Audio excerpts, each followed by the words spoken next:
I'm here. I'm here. Present.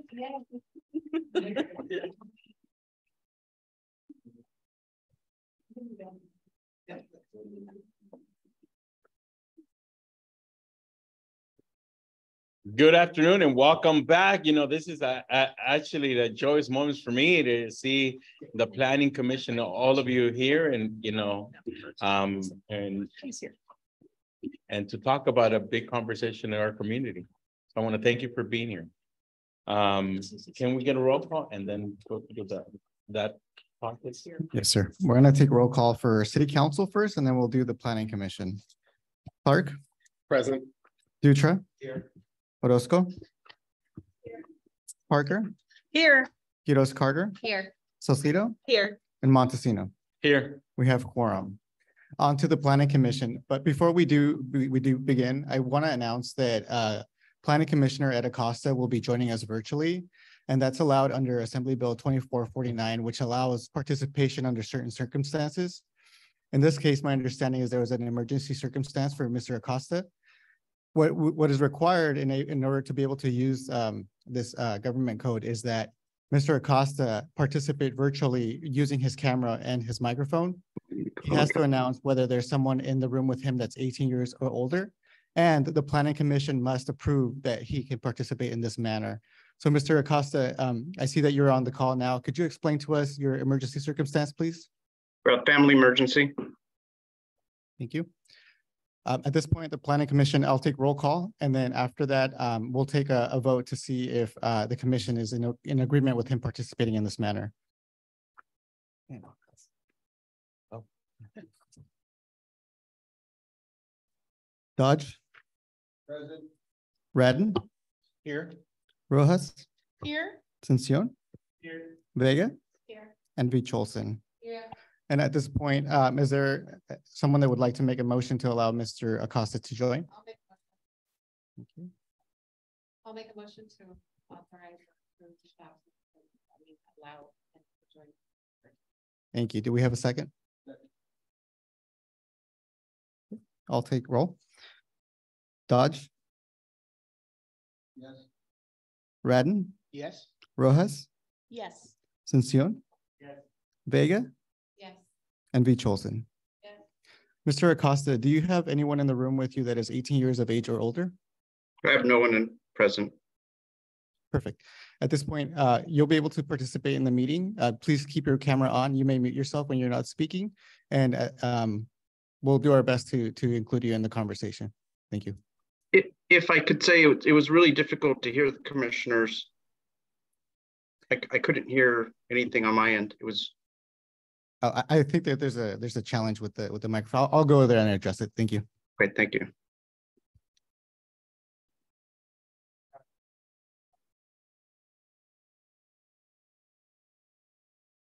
So with the rectifying those technical challenges, we're going to move on to reports of the Council and Planning Commission. 10A is study session of the land use and transportation alternatives and analysis for the 2050 general plan update. That, Mr. Meeks. Thank you.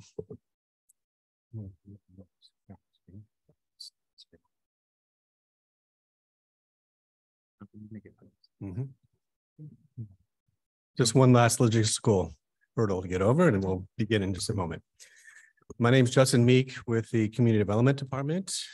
I'm helping with overseeing the preparation of the general plan update.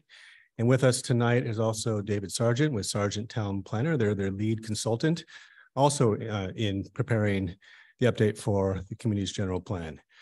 As many of you know, this is a long time coming. The general plan that we're working under is quite old at this point, and there's lots of things that can and should be addressed as part of this effort. For tonight's discussion, we wanted to involve Planning Commission and Council as we unveil some of the things that we've heard so far from the community, as well as some of the initial land use and transportation alternatives that could be explored further as part of the general plan update process.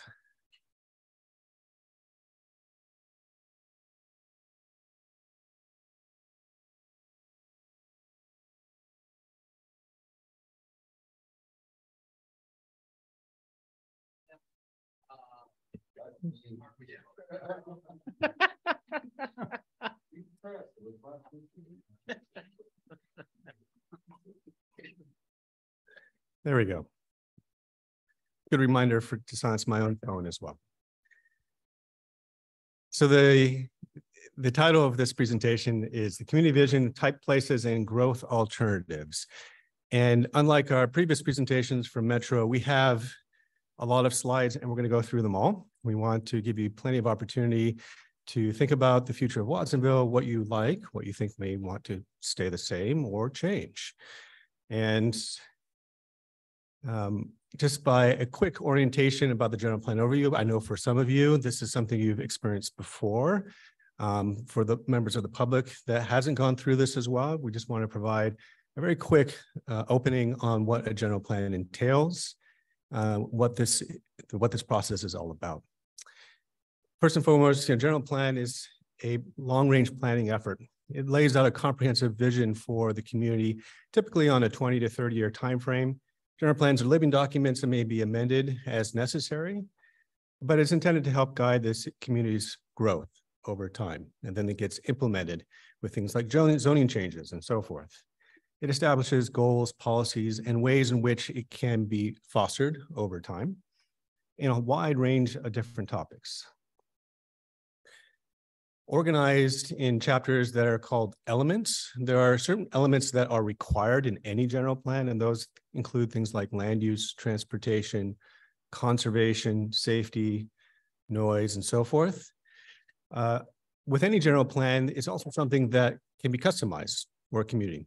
And so you see here that we've organized the chapters in land use and community design because we want to think more about making places and what the design of that will look like. In terms of transportation, a lot of things are more important about complete streets and connectivity between and through the community. And so we've elaborated further on many of these chapters or elements to encompass the type of things that have already in the current general plan and can be further refined and explored. Key things to highlight is that there are other topics that are of key importance, but won't necessarily have their own chapters. A couple of years ago, we started the process of doing an existing conditions report on the topic of environmental justice per state law, because there's new requirements to incorporate those aspects into a general plan. So we have some base data that we can work off of and we'll be refining further.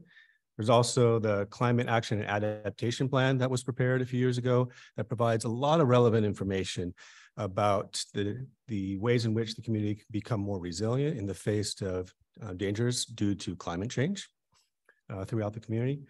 And of course, just highlighting the key importance of other things like recreation, parks and open space and historic resources. All of these things will be components of the general plan. I always like to begin with a project schedule, where we are, where we're going. This effort started in springtime. We kicked it off, had a number of community engagements, and the subsequent slides, I'm going to talk a little bit more about that, where we looked at existing conditions, talked about the overall guiding principles, what should we be looking at. We did pop-up events everywhere from the plaza to Beer Mule, as well as met with people at church settings and food distribution lines. So we've been going to where people are to try to hear from a wide range of voices of the community. We're about to kick off another robust outreach effort as part of this, as we now have some land use scenarios in which to discuss further. And so we're here under the summer fall alternative phase. Just want to highlight that in parallel with this effort is the update to the city's housing element. And so there's going to be another study session on the housing element later in the month. So I just want to put a plug in for that and to look out for it as well. These next couple of slides just highlight some of the range of ways in which we're meeting with the community and getting their input.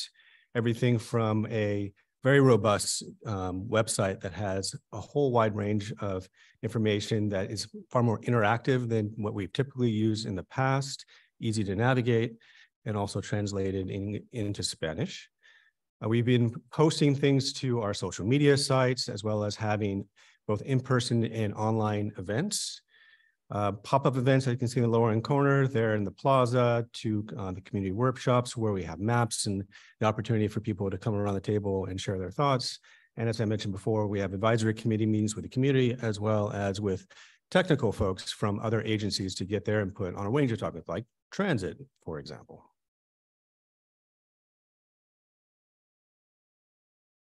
Infographics. So just to highlight the range of things that we've done so far, our first initial survey had over 500 respondents. We did 8 pop-up events. We've had more than 1,000 hits on the website. We reached, according to our social media folks, over 136,000 folks in the social media postings. There's been numerous email blasts. You probably received a few of mine.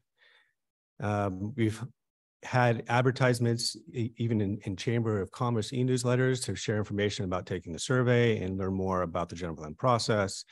We've had a number of meetings, including this one, 2 advisory committee meetings, and we have another one coming up tomorrow. So for those that would like to attend, they're welcome. These are open to the public.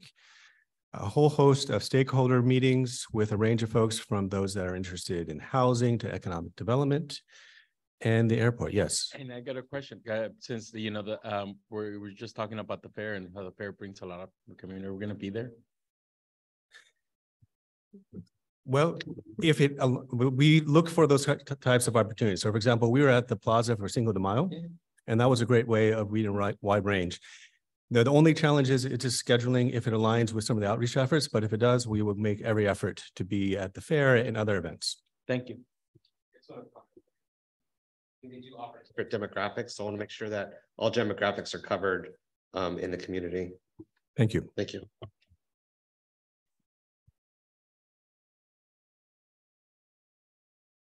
The overall guiding principles that we have, there's a number of graphics here. As you can see, we've organized them into 10 general categories. Excuse me, it's 12. 2 more. And as you see, there's some overlap with many of these, but we thought that these highlight some of the key aspects, from everything from a small town character to a vibrant downtown, how we accommodate mobility options for everybody, whether you're on bike, foot, taking transit, need assistance, or in a car. And so you'll see that these themes are carried throughout the general plan, but these are the working guiding principles based off of past efforts that are going to be incorporated as what we're calling the General Plan 2050. So I want to take a moment to read through some of the feedback that we have received so far. These are through like online surveys and other media. You know that there's been quite a wide range of input that's really quite heartening. So for example, Watsonville is such a nice town, but so much of what we seek is outside of this town. I'd rather stop here, but can't because shop here, but can't because we don't have it. And here's just a few more in terms of what we've heard so far about identity and equity, about the future, how it can be inclusive, yet respecting the character of Watsonville and its rural setting, especially protecting open lands in the slough areas, looking at what Watsonville can do to help meet the needs for housing, particularly affordable housing, for workforce, supportive seniors, and people with disabilities. These are just some of the quotes that we got from residents of the community so far. And there's a few more. This individual shared that their vision for Watsonville is that it's a safe place to live with well-maintained roads and cleanliness, a place of history, art, music, and culture, lots of outdoor activities and evening entertainment, maintain our agricultural farms, and access to fresh local produce. So you can see we've heard a lot from people so far wanting to limit the potential for sprawl, to have easier access to places for kids and other programs that are helpful for their development and well-being, and also wanting to make sure that they have access to transit and better connectivity to get around town and to other parts of the county and beyond. Still a few more. Like I said, we've got quite a few really wonderful input so far. I know this one, noting that as a young professional, you're looking for more job opportunities in town. What can be done about that? Economic development, particularly for small businesses.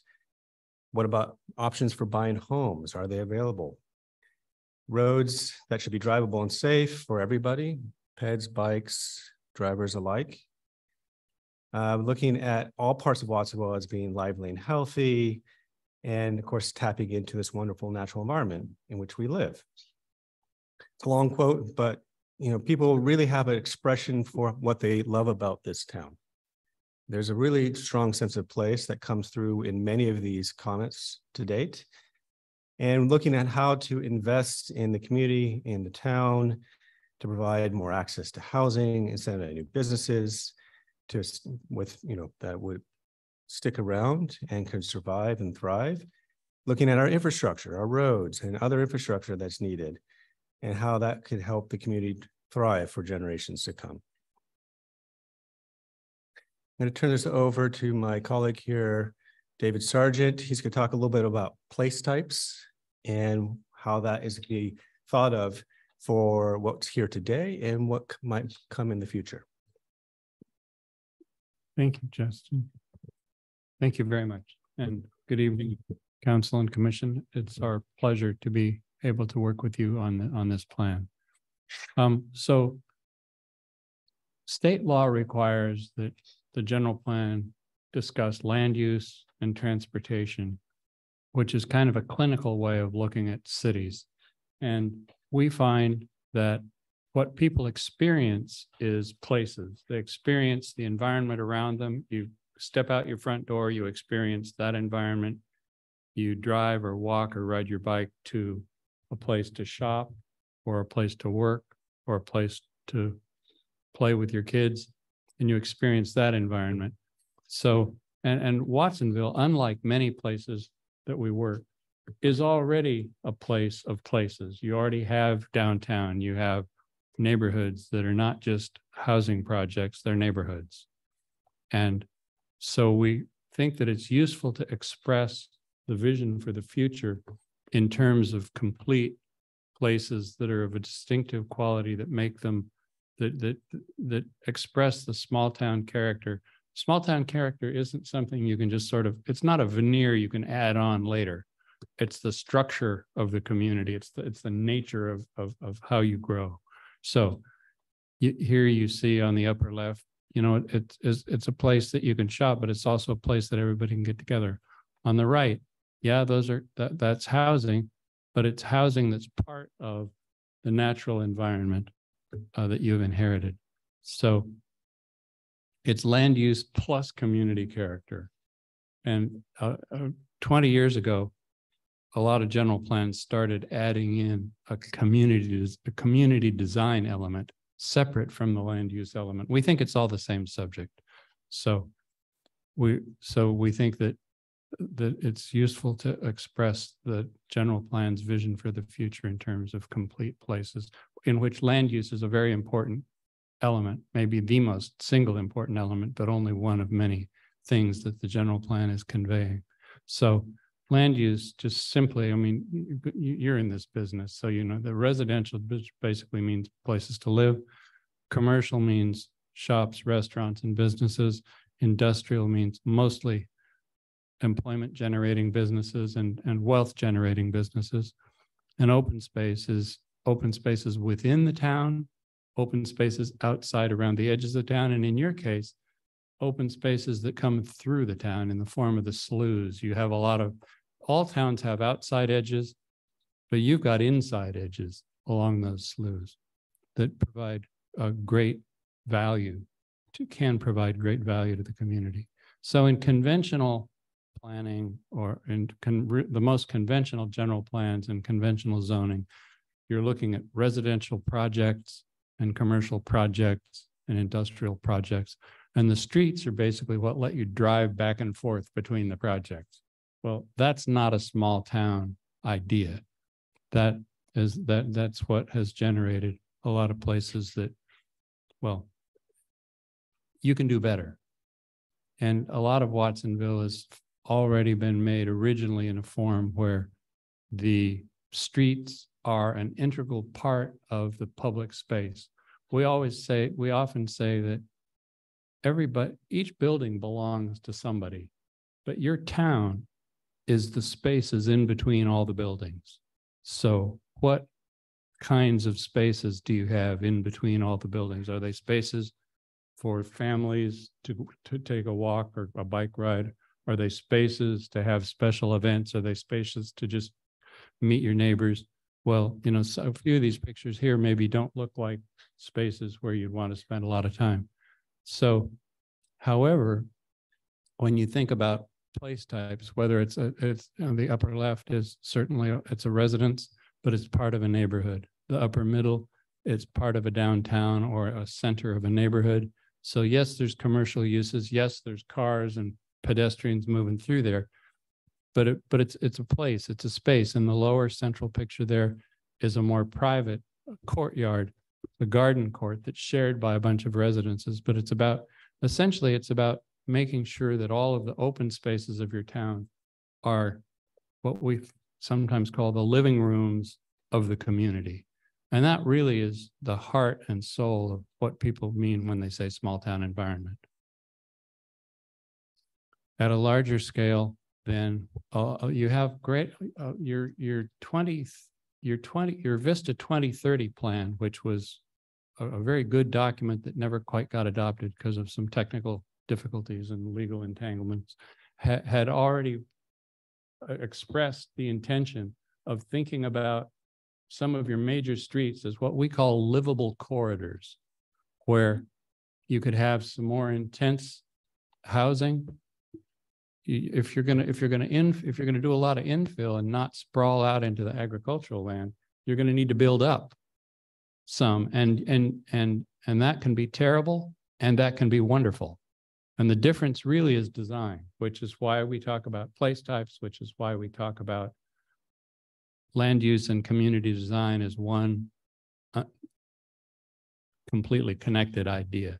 So you can have a mixture of uses. Many times in a place like Watsonville, a lot of the times mixed use will be what we call horizontal mixed use, which will be a corner store that you can walk to from your neighborhood.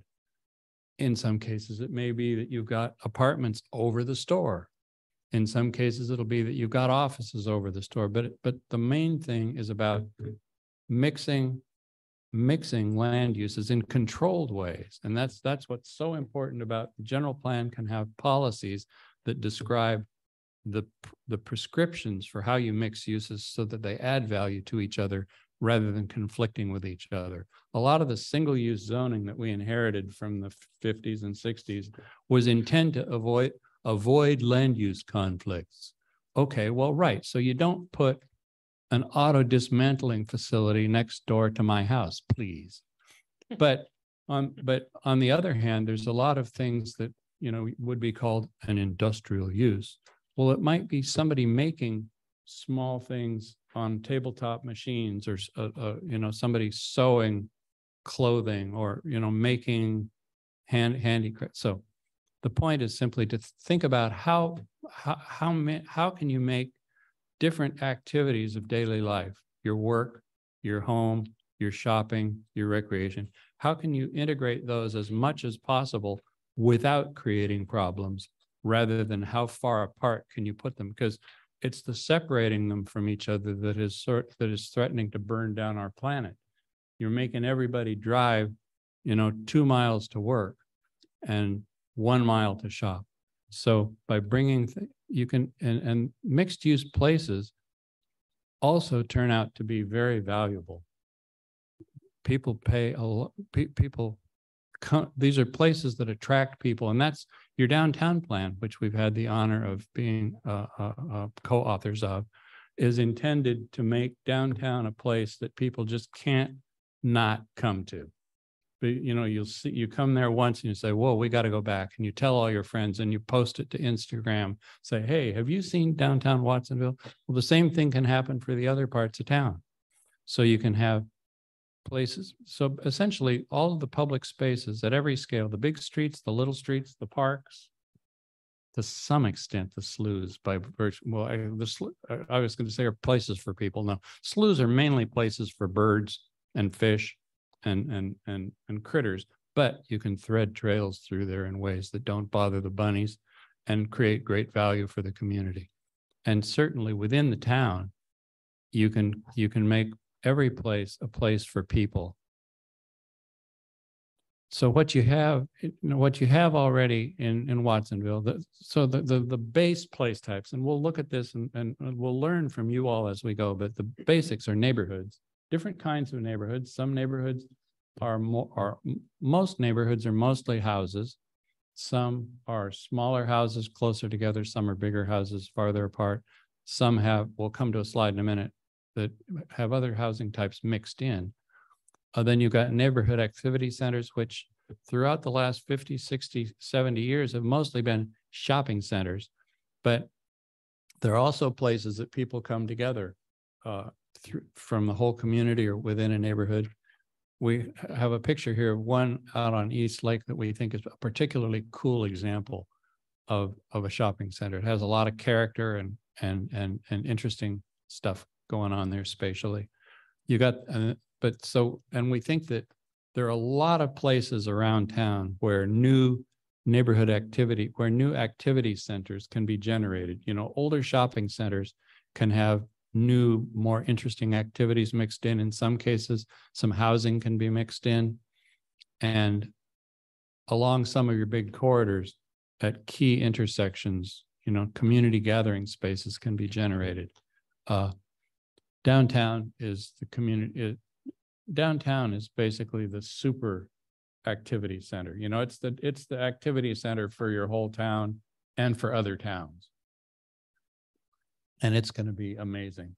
And then you've got employment districts of different kinds, including the fantastic Southeast, the oldest industrial area where the town started around the warehouse, the packing houses and the train, and the early neighborhoods where the workers lived. That's how most California that's how all California railroad towns started.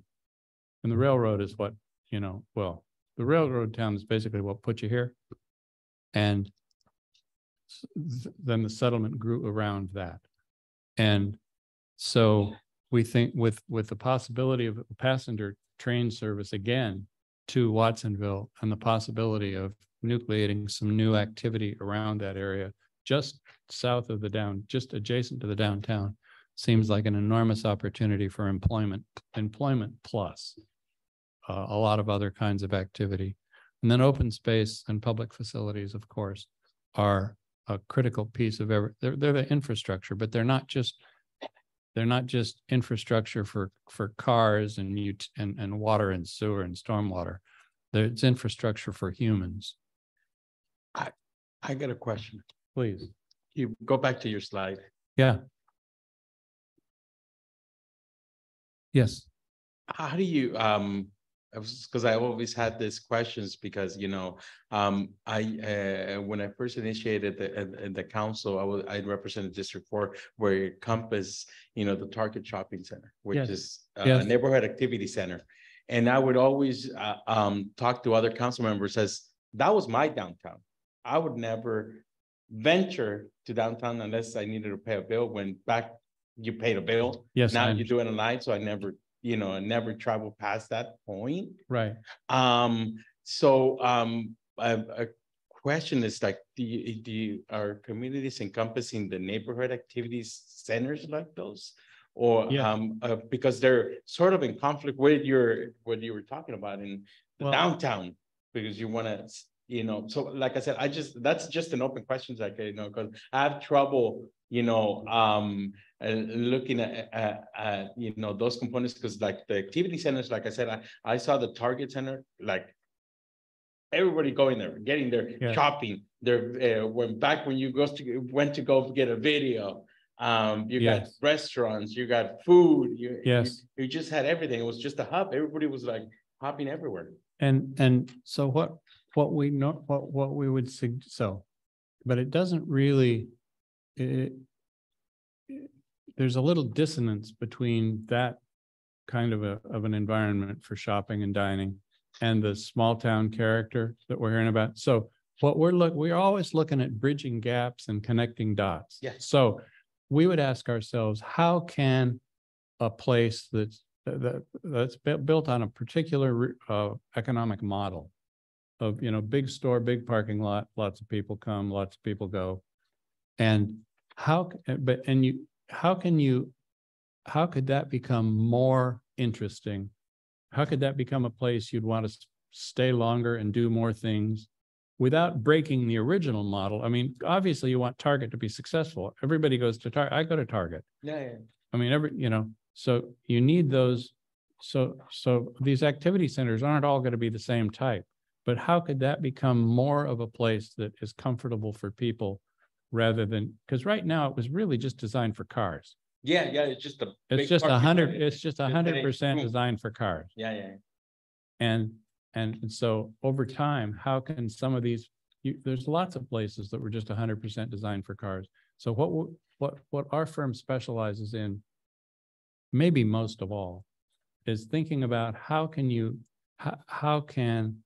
places like that be gradually and by market forces adapted, evolved, retrofitted to be more the kinds of places that people want to spend more time, because the strip shopping malls and enclosed shopping malls are on the decline. Yeah. For sure. I mean, obsolete. Yeah. I mean, retail has changed completely in the last quarter century. And the conventional shopping centers with the big parking lot and the big boxes and the enclosed malls are on the rapid decline. And what's on the ascent is experience retail. Well, that's basically downtowns. And it's centers where you've got a little plaza and some shops and some restaurants, and you can walk around and shop, and then you can get something to eat, and your kids can play around while you're, not a parking lot. I mean, because people are getting tired of just living in parking lots. And there are a lot of environmental benefits to places that people will drive once and then spend a while walking around doing their business, instead of drive, park, shop, drive, park, shop, drive, park, shop, drive, park, shop, drive, park, shop. Your afternoon of errands could generate, 20% as much carbon. Not to mention, you'd have a hell of a lot more fun. I mean, people don't drive around looking for stuff all afternoon because they like to. That's just because that's how things got set up. So what we're looking for is ways of adjusting that over time and putting a policy and regulatory frameworks in place that will allow the economy to work on giving you more of the small town character over time, rather than just sticking you with the retail chains formulas for getting you in there, getting you in there to park for 45 minutes and then drive away with a trunk full of stuff. Thank you for that explanation. That's a very good one. Thank you. And we're certainly not anti big stores. It's just a question of how can they be fitted into a community to be more part of the community and less this big lump in a big sea of asphalt. And over time, the trends are that a lot of those shopping centers, including some you've got, on Freedom right now, are just not doing so well. So having general plan designations that designate them as centers that could include housing. So at some point, if that retail center stops being as viable as it had been, or as viable as the developers had hoped it would be, they've got an escape plan. They've got an exit strategy to turn it into housing, or some of it into housing and the rest of it into a more successful next generation retail. Anyway. No, you got me really engaged, because like I said, I view the what you're talking about, the Target shopping centers as transitioning. But this picture that you took of that, you know, that development is like a center now. It is. It's becoming a center because it has shopping. It's cool. You know, it has a variety of things that are attracting people to go there. Yes. You know, especially around the neighborhoods. And we think it could be cooler. And we're going to show you a diagram. We think it could keep getting cooler. Yeah, no, like I said, that's the, you know, I see those and the Kmart going like even downer. So all the things that you're talking about, I'm seeing in 3 different spots, you know, the old, like in a moving scale, and this is like flourishing. And there's a lot of things we've heard the community asking for, like family fun centers, like bowling alleys or arcades, places to go have fun with the kids. Well, guess what? That's not a parking lot. Yeah. But as some of the bigger stores maybe aren't doing quite so well because some of their business has gone to Target, who just basically, they just are really good at what they do. And they're not the only ones, but they're really good. And online, some of those other spaces can convert to the fun family activities that we've been hearing people in surveys asking for more of. And they can be in an environment where you can park your car, walk around and do a bunch of fun stuff with the kids instead of the park and shop and park and shop and park and shop model. Thank you. And that's really, that really is what Watsonville was about to begin with. And we think you can get back to that. Okay, so neighborhoods, I'm going to go quickly through these so we don't go forever. Thank you, Justin. So you've got existing neighborhoods on the left that are just houses that are sort of behind a wall. Then you've got a bunch of neighborhoods where the houses are really, the houses in the street are all really sort of the living room of that neighborhood. Whereas the street on the left is just not really a living room of anything. And then you have some newer multifamily housing. And if multifamily housing is designed in ways, sometimes we call housing like this, it's not just a big stucco box. It starts to be sort of neighborhood scale or house form, you know, so just depending on the design of a housing building, it can fit in with neighborhoods. And then some other types, you know, you can, in the lower left, you've got smaller lot, you've got really cute houses on smaller lots. And then you've got a couple different forms of row houses where they, again, these I can imagine, I think we could all imagine these buildings all sort of fitting together in one neighborhood where you walk around the corner and it's this kind of housing and you walk around the corner and it's that kind of housing. And it's very inclusive and equitable that the grandparents who didn't want to have a yard to take care of anymore can live in an apartment or a condo. And they could be like a block away from their kids that have a 3-bedroom house with a backyard. And so there's a lot of possibilities of mixing single family, multifamily, and sort of single family attached like row houses. These types, if they're designed right, can all be intermixed in individual neighborhoods. And under state law, it's certainly allowed, as you know, I'm sure, to have small, you know, multifamily housing can be mixed into existing single family neighborhoods. But if it's done in forms where the buildings look good, they fit into the neighborhood, that's great. If people start dropping in, you know, big 3-story stucco boxes in with a bunch of little houses, not so much. So we think you can take control of that through policy and regulation. Thank you.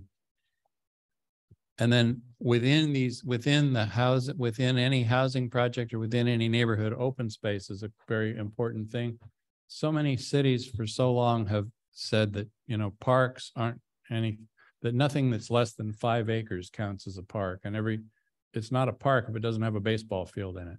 Well, okay, I'm totally pro baseball field, but you can also have small parks that are just woven into the fabric of the neighborhood so that little kids are within like a 2-minute walk of a place to run around, especially as some of the housing units get smaller or the backyards get smaller or the backyards aren't there. Then the neighborhood playground is the place that people can get to safely and comfortably. And then on the edges of neighborhoods, like particularly along corridors like Freedom Lake. To some extent, Maine's different once you get out past the Freedom Y. But the edges of neighborhoods are a perfect place to have shops and multifamily housing, because the people from because they can get passed by traffic from cars that are going up and down the main street. They also get a lot of customers who just walk out of the neighborhood. And how nice to have a little cafe like this, 2 blocks from your house. I mean, what a luxury. And if it's not in the right form, then people in the neighborhood would say, oh, we don't want any commercial uses near it. Well, this isn't a drive-through restaurant. This is the corner store. It's very different. Or a cafe. So the neighborhood activity. So again, the Lake Shopping Center that we think is so nice is another place type. And then you've got the existing Kmart site, which, well, if retail is successful there, good for them, but it's on the decline. So what might be done with a property like that in the future? We're going to go through a few examples, and then along corridors well, again, same point. I think that point's been made. Oh, so then on Freedom Boulevard, oh, please. That's okay. Let me just pause here for a moment just to let you know that, so we wanted to give you a range of images to give you a sense of what's here today, and also some illustrative examples of what to think about as we might consider what could become in the future. These next series of slides are going to be looking at some of, not every corridor, but some key ones that we think are very important. And those include the Freedom Corridor, East Lake, portions of downtown.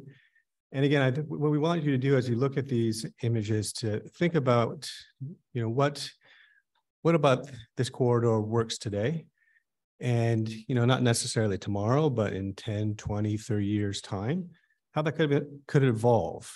So we're not making any decisions today, but potentially setting goals and policies, or setting the regulations in such a way as to accommodate a different vision or a refined vision moving forward. And I want to go through and highlight. So the segments here are somewhat arbitrary, but generally from like Sutton to Martinelli, you can see here we have up to the Crestview Shopping Center, this corridor, which is, a 2-lane road in either direction. If you notice, there's a series of images that show colors. The colors represent whether it's existing development. 1 lane in each direction. Correct. Excuse me. I'm 2 lanes total, 1 in each. Sorry if I misspoke. And just highlighting, what's there today and what's available. So obviously areas in pink are undeveloped, vacant land. Those are easier to build on. Areas in blue potentially are underutilized and might over time become more viable if it were to be redeveloped. Go ahead. One thing that's important to mention, in these blue areas, we're not suggesting that these blue areas should be like bought by a developer and knock down the buildings that are there and do something else. These are areas where there are some buildings that will no doubt stay for a very long time. There's also a bunch of parking areas that may be replaceable with different forms of parking. So mixing and matching, keeping some of the existing buildings. So we're not this isn't like it's not like the old redevelopment days where we're suggesting that you knock stuff down and build new stuff. But these are areas that we think have the potential for some of the older buildings that maybe have outlived their usefulness to be replaced by new forms of buildings that would create more housing, more economic activity, and a more vibrant environment for the corridor, and make that a much greater amenity to the neighborhoods that are within walking or biking distance. Okay, that's okay. And so just looking at that corridor, looking at the existing roadway, 1 lane in either direction with a central turn lane, thinking about if that were to change over time with the same thing, this existing condition just modeled. Right.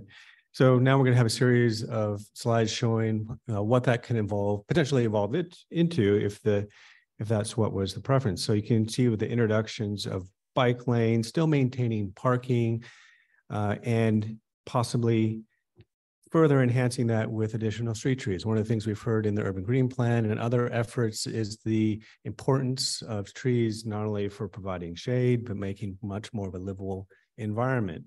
And so you're going to see some repeating themes throughout of what that can look and feel like in creating a better place that also creates more active storefronts, or at least sets the environment in such a way to make for a more enjoyable place where you walk along the street, where you're going shopping, going to a restaurant, maybe some services, medical office, and so forth along the way. And just one tiny thing, the fact that the buildings on those pictures were different than the ones that are there, that simply reflects that we already have some stock models of houses. So we didn't make new models that look exactly like the houses that are there. We just use ones we have that just says there's 1-story houses there. Anyway, go ahead, please. Again, we're not proposing to get rid of your.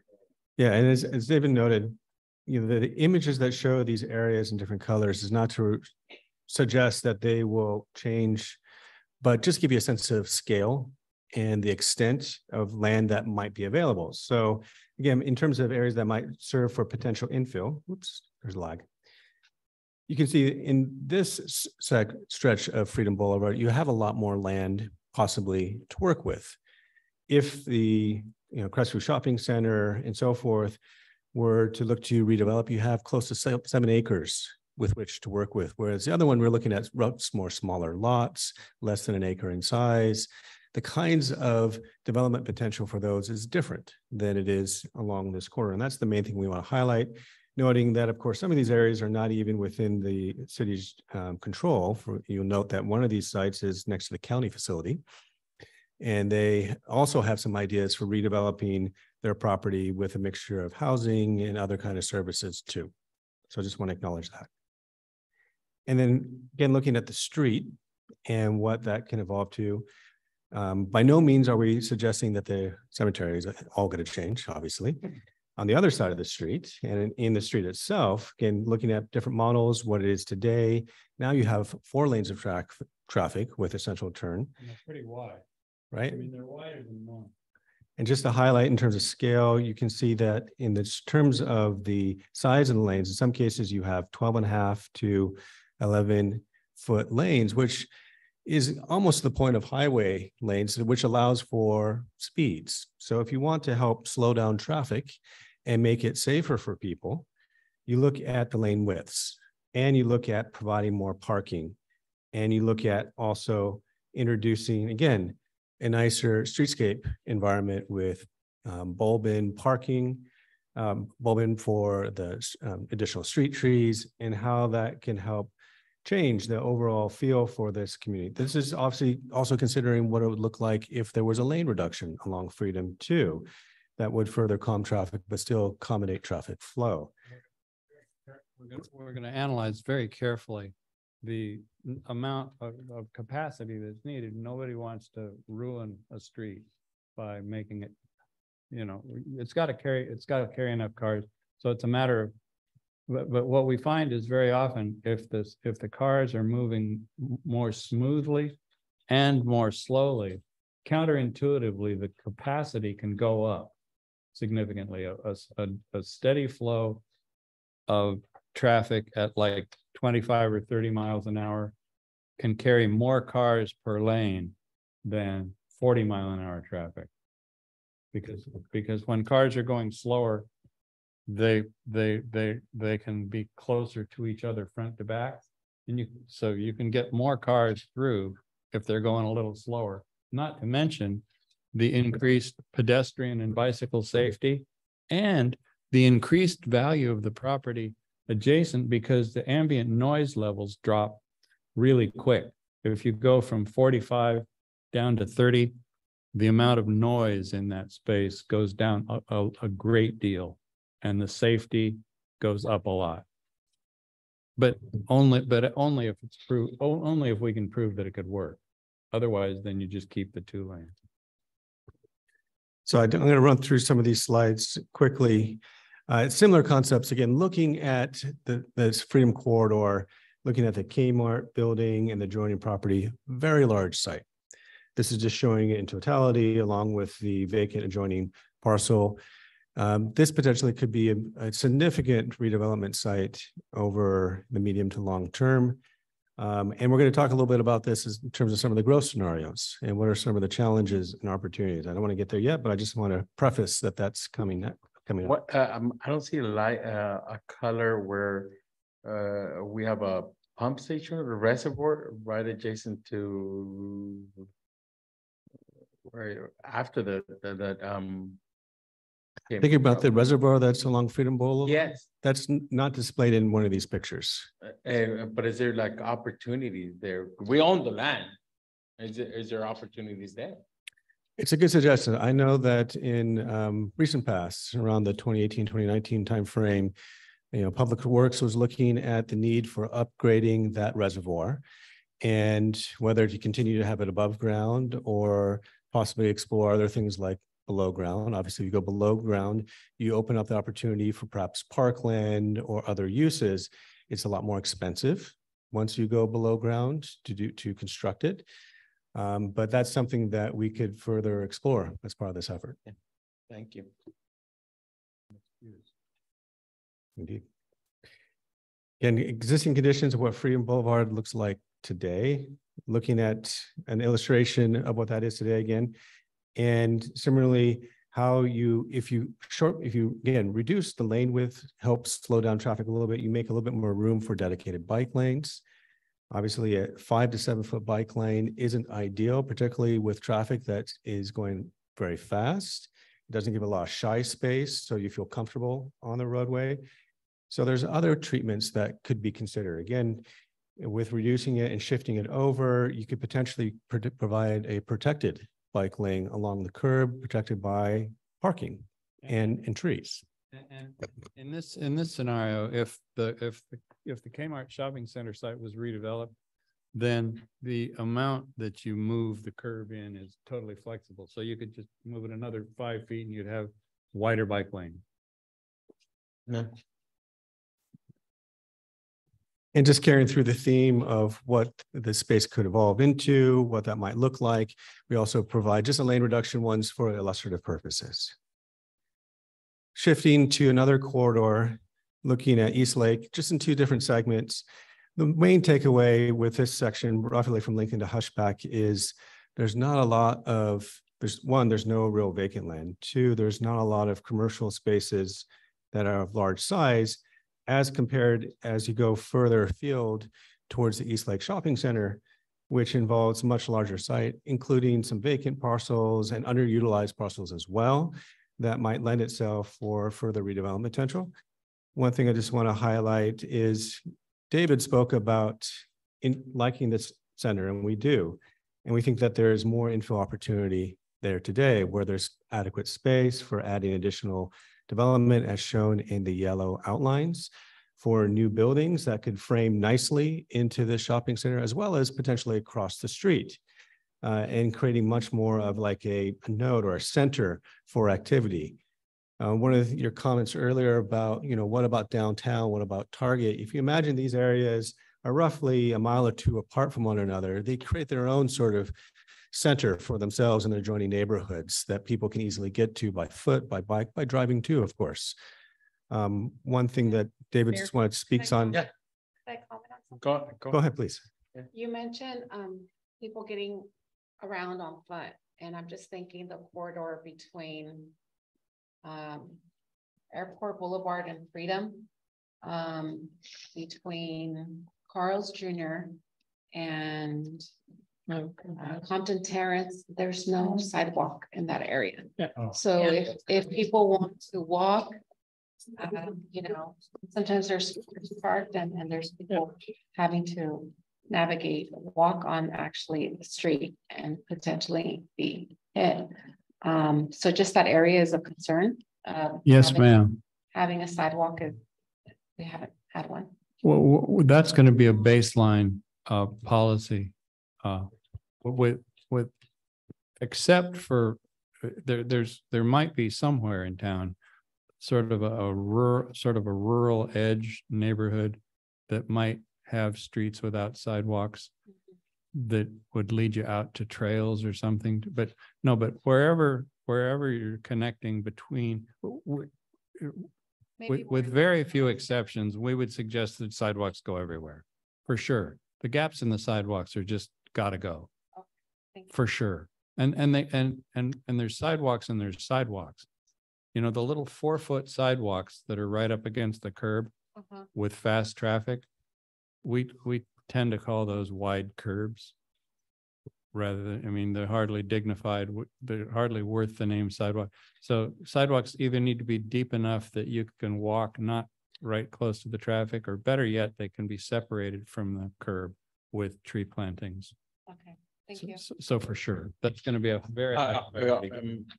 Councilmember Parker, and then Thank you. Could you go back to the last slide? You know, I'm over here having trouble, guys, because I'm having trouble with the general purpose of all these slides. Is it, and maybe a 1 or 2 sentence answer with the thought, we're looking at all these slides to get ideas of things that could be possible in Watsonville? Yes, Okay. Okay, and where the orange stuff is across from the shopping center, isn't that the Elks Club? Or am I wrong? Yes. Okay, And so we had, when I spent a lot of time looking around town. Uh-huh. I saw that there's a lot of property there. There's some incredibly beautiful oak trees in that space there. And those, one of my designers just drew those footprints yesterday. I wouldn't have drawn them like that. What occurred to us looking at that is that if the owners of that property were interested, that some housing could be fit in. yeah, you know, that hot place would freeze over. I'm sorry. If I said that very hot place, you know, that saying would freeze over before they would be interested in putting housing there. Okay, That's the interesting part about some of these Okay, well- slides that we were Well, looking at. so A, that occurred to us, and B, several people in surveys mentioned the possibility of housing there. And if they, so on, what is true in everything we're showing you. Yeah. Is if the owners of the property don't want to do it, it doesn't happen. Okay, that's good to know, because as the public looks at this presentation, especially when we identified businesses along Lincoln and Freedom and housing and other places that could be changed. There's thriving businesses there that We get that have that. been, yeah, We okay, get- We totally get that. okay. And we're not, and that's why I mentioned earlier, we're not we're not suggesting. The that theme they- is housing and retail together and creating Correct. smaller And right, gathering places. yes, ma'am. Yeah. Totally. Oh, he mammed me. Well, my mom and my grandma That's taught. okay. It's a Sorry. good one. Okay, so I'm just trying to look at that these are ideas that, They're not, and by the way, let me just mention one thing right up front. We, in a lot of communities, and I don't think this is going to be one of them, we have a lot of trouble getting people to understand the difference between a plan and a project. You know, in a lot of the more suburban places like in Southern California that have just, you know, been built by developers in the last 15 minutes, that everything looks like they just assume anything you show, it's a project. Well, no, this is a town. And this is a plan about a town. And it's, and as a friend of mine says, a plan is a story about the future. So this is the story about about the possibilities for the future. And nothing we're showing is something we are suggesting you rush out and build. We're trying to help you think about what could be. And then if you want to make a general plan that enables and supports somebody deciding to reinvest in an old property to add a few housing units in a place that doesn't have any right now. Actually, on the way over here, I stopped in downtown Pleasanton to photograph buildings, and I stumbled upon a property, and the owner of the property came out and talked to me because I was taking pictures.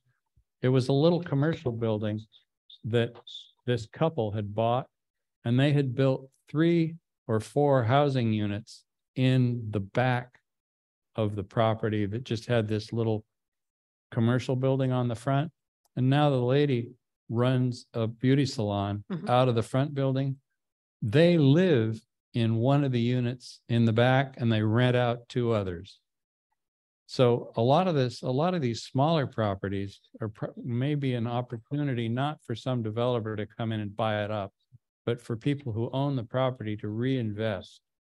So you're looking at us to maybe make changes in mixed use and zoning, Yes. as well as, Yes, changing some of our ordinances and things like that. all of the above.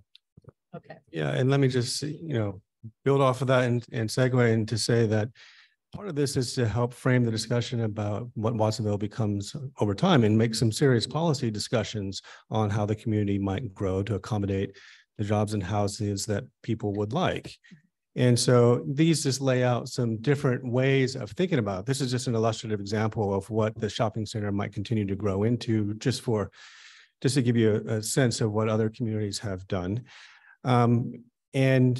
But we're going to get to the discussion about growth scenarios, whether we grow in and up or out and where.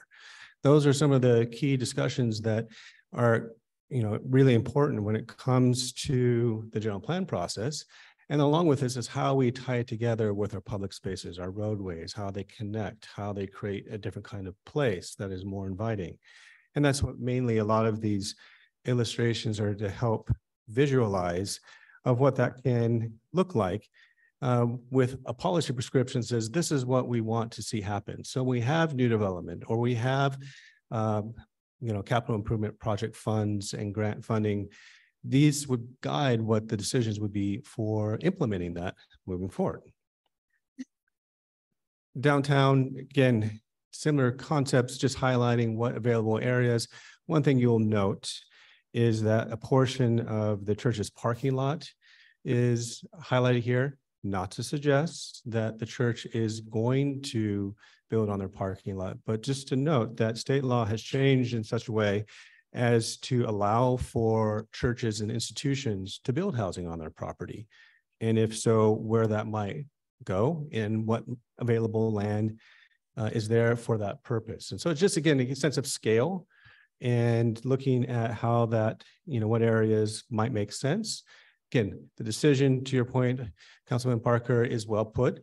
If the church doesn't choose to do them, it won't happen.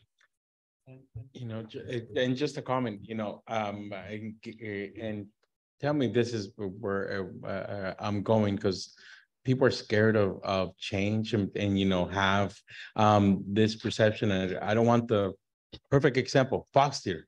Oh, no, a lot of sentimental value. Did it get us? Did it get us a lot? No, but someone actually is investing. Yes, it's historical, but an investor now is, but that was a potential property. Now an investor is actually going to do something. That's where the change happens. He's going to save that someday. But it's going to be different. It's not going to be a theater. I understand, but this is like you gotta think out of the box, not just that it's going to stay there forever. Okay. Chair Dodge. Thank you, Mr. Mayor. I do want to thank you for the presentation, although I feel it's moving a little slowly this evening. My personal experience is that I've been through 3 general plans in this community. If Lowell Hearst was here, he'd be the only one besides me to have a kind of a recollection of these things at the current time. When we talk about hypothetical potential land use involving private property owners, I find the questions that the council member brought up too, it's hypothetical. I think when we're talking about a general plan this evening, I'm anxious to get into this discussion on where it is that we want to be able to go. Pleasanton, I love Pleasanton when I drive through there, but it's the connection between Pleasanton and the city of Watsonville is very far and very extreme, because 50% of our community are not landlords. They're renters. They don't even own the property. And we're talking about a community with income that's a majority of residents live below the poverty line and are not homeowners. So when we're talking about the future, we're talking about growth. I'm anxious to get into the latter part of the discussions.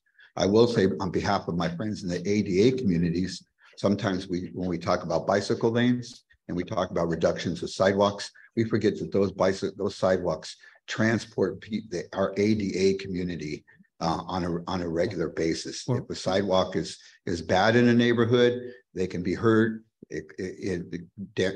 Damage to their wheelchairs, to themselves.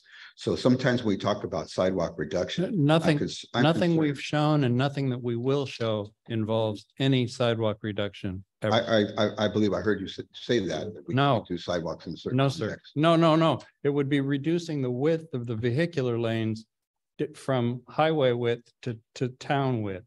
Then I feel free to speak in those terms. Yeah, I apologize for any confusion. The intent was to suggest that the roadway would be allowed to still accommodate traffic flow, but to reallocate some of the travel lanes to provide more space, whether that's for trees, parking, and bicycles, as well as in the context of the Target Shopping Center, since that is a large parking lot, there may be the need or the opportunity to create wider sidewalks by building into the property itself. That was the main point that he was trying to make. Understandable, but thank you for allowing my comments.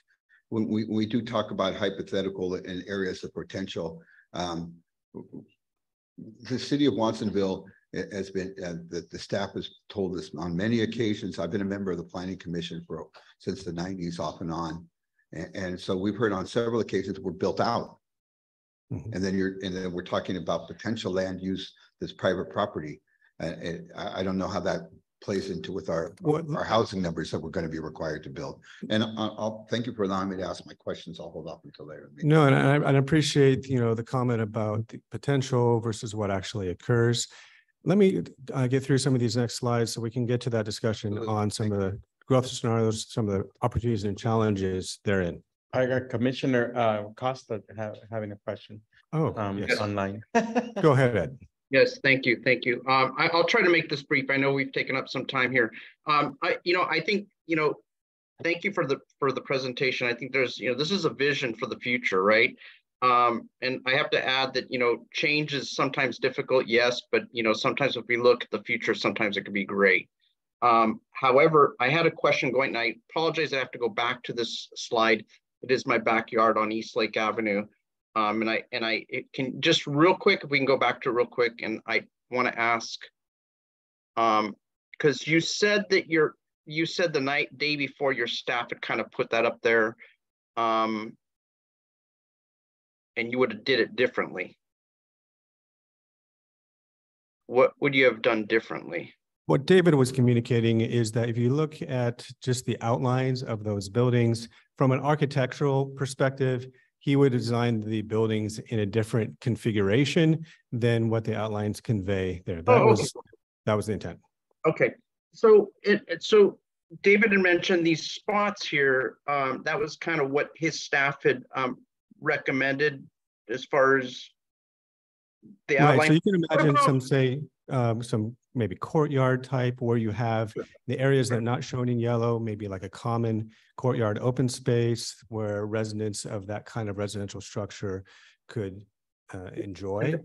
And that's just one way of laying out or designing what building footprints could look like. Right, and these are areas that there were empty spaces that they felt were good spaces, because you see that lot right across from Eaton, that big L-shaped spot that's been empty for a long time. Yeah, actually, we would certainly, we see that as a prime site for some mixture of housing and commercial, or maybe just housing that would intensify the utilization of that existing center. It would be you could have, another 100 customers within a 2-minute walk of your store. Exactly. That can't be bad for business. No, absolutely not. That's why I just want to find out that was ever, you guys looked at those 2 other spots, but when you look at the acreage overall, no, totally. No. See, this isn't a point. We have, at this point, we haven't made what we would call a plan for this area.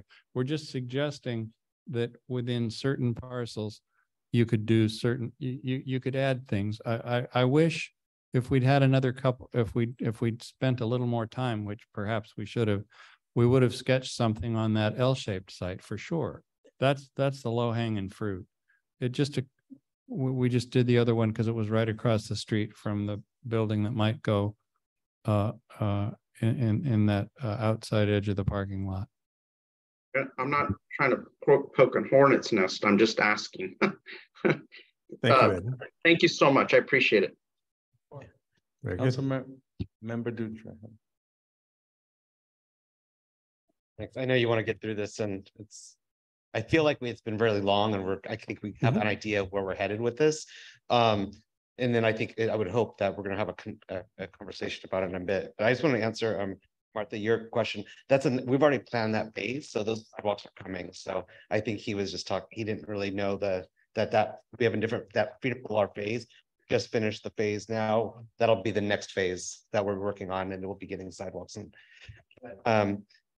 I guess we're presenting this, and I think that we don't want to confuse the public with reality, because a lot of this is on private property where projects have already been denied being built on, like on Miles Lane, that the project, that parcel did not sell because they didn't want to sell to the housing that's going in around it. The one next to Taco Bell, that's something that we've always been trying to work on. So a lot of these, I mean, yes, we are going to be changing the ordinances so that it can, potential development can go in there, but we also don't want to plant something in the, the residents' minds that, oh, this is for sure going to be happening, because it may not happen. And so I think moving forward, we need to be very careful on how we're presenting this. Valid point. We've talked a lot about residents. One of the things we just want to make sure that's understood as part of the general plan, we also look at employment districts. Here's just some of the sort of examples of everything from the historic Martinelli site to more of the industrial zone, some of our business park areas, as well as along Walker, the range of different kinds of industries and jobs that are in these areas, and including over by the airport itself, which includes some light industrial development as well as the hospital. There's opportunities, there's also constraints when it comes to what kind of activities or new development can and should occur in these areas. Again, just highlighting the range of historic fabric, what that could look like, what it looks like today, how that might evolve over time into maybe more funky development that involves or invites more people, whether they're opening shops or doing maker spaces, building things, range of opportunities that could be unlocked with the right policies put in place to allow those kinds of activities. Look again in the industrial zone, but near to downtown, as we all know, there's the historic depot. There's been for many years now efforts and plans for what reactivation of the passenger rail line could accomplish over time, as well as potentially more infill housing near to transit that would allow for people getting to and from their jobs between North and South County and so forth. Again, just in terms of scale, looking at what the acreages of adjoining properties look like. I always like putting in pictures just to show you what has transpired in similar environments in other communities and what that might look and feel like here. Not to say that this is exactly what would be emulated or replicated. We've talked a lot about place types. This is much more of an urban environment they're seeing here versus more of the industrial zone, highlighting that there's not cookie cutter one size fits all. There's different things that would be appropriate downtown versus Walker Street, just in our business parks and so forth. And we can define policies to accommodate those different kinds of places moving forward. One of the key things, and hopefully this theme has come through, is the importance of streets and open space as a way to create an inviting place. You can see here, this is not just a shopping area. It's not just a place for cars and commerce, but it really has many things that make people invite people to want to be there, to walk down the street, to meet up with friends, to go out to a cafe, to go shop, or just enjoy the environment because of how inviting it is. There's many things here in town that we just want to highlight that are already existing that doesn't have to be recreated or changed. Whether we're talking about the City Plaza or the sloughs or some of the parks, there's a lot of community assets that already exist today. Including, trails that have been added around many of the neighborhoods, and of course, identified for further extensions as well. Thinking about gateways and how Watsonville connects with adjoining areas in the county and beyond, and what it feels like for people coming into town.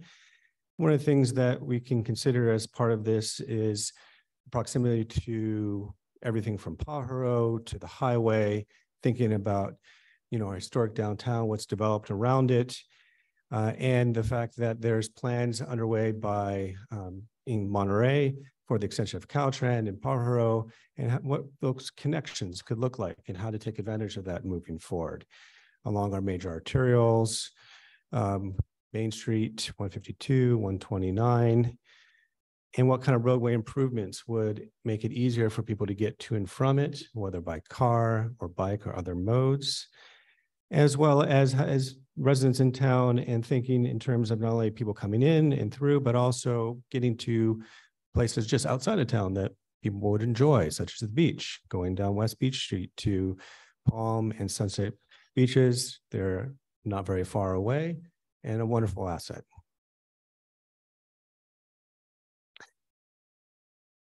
We're going to go on.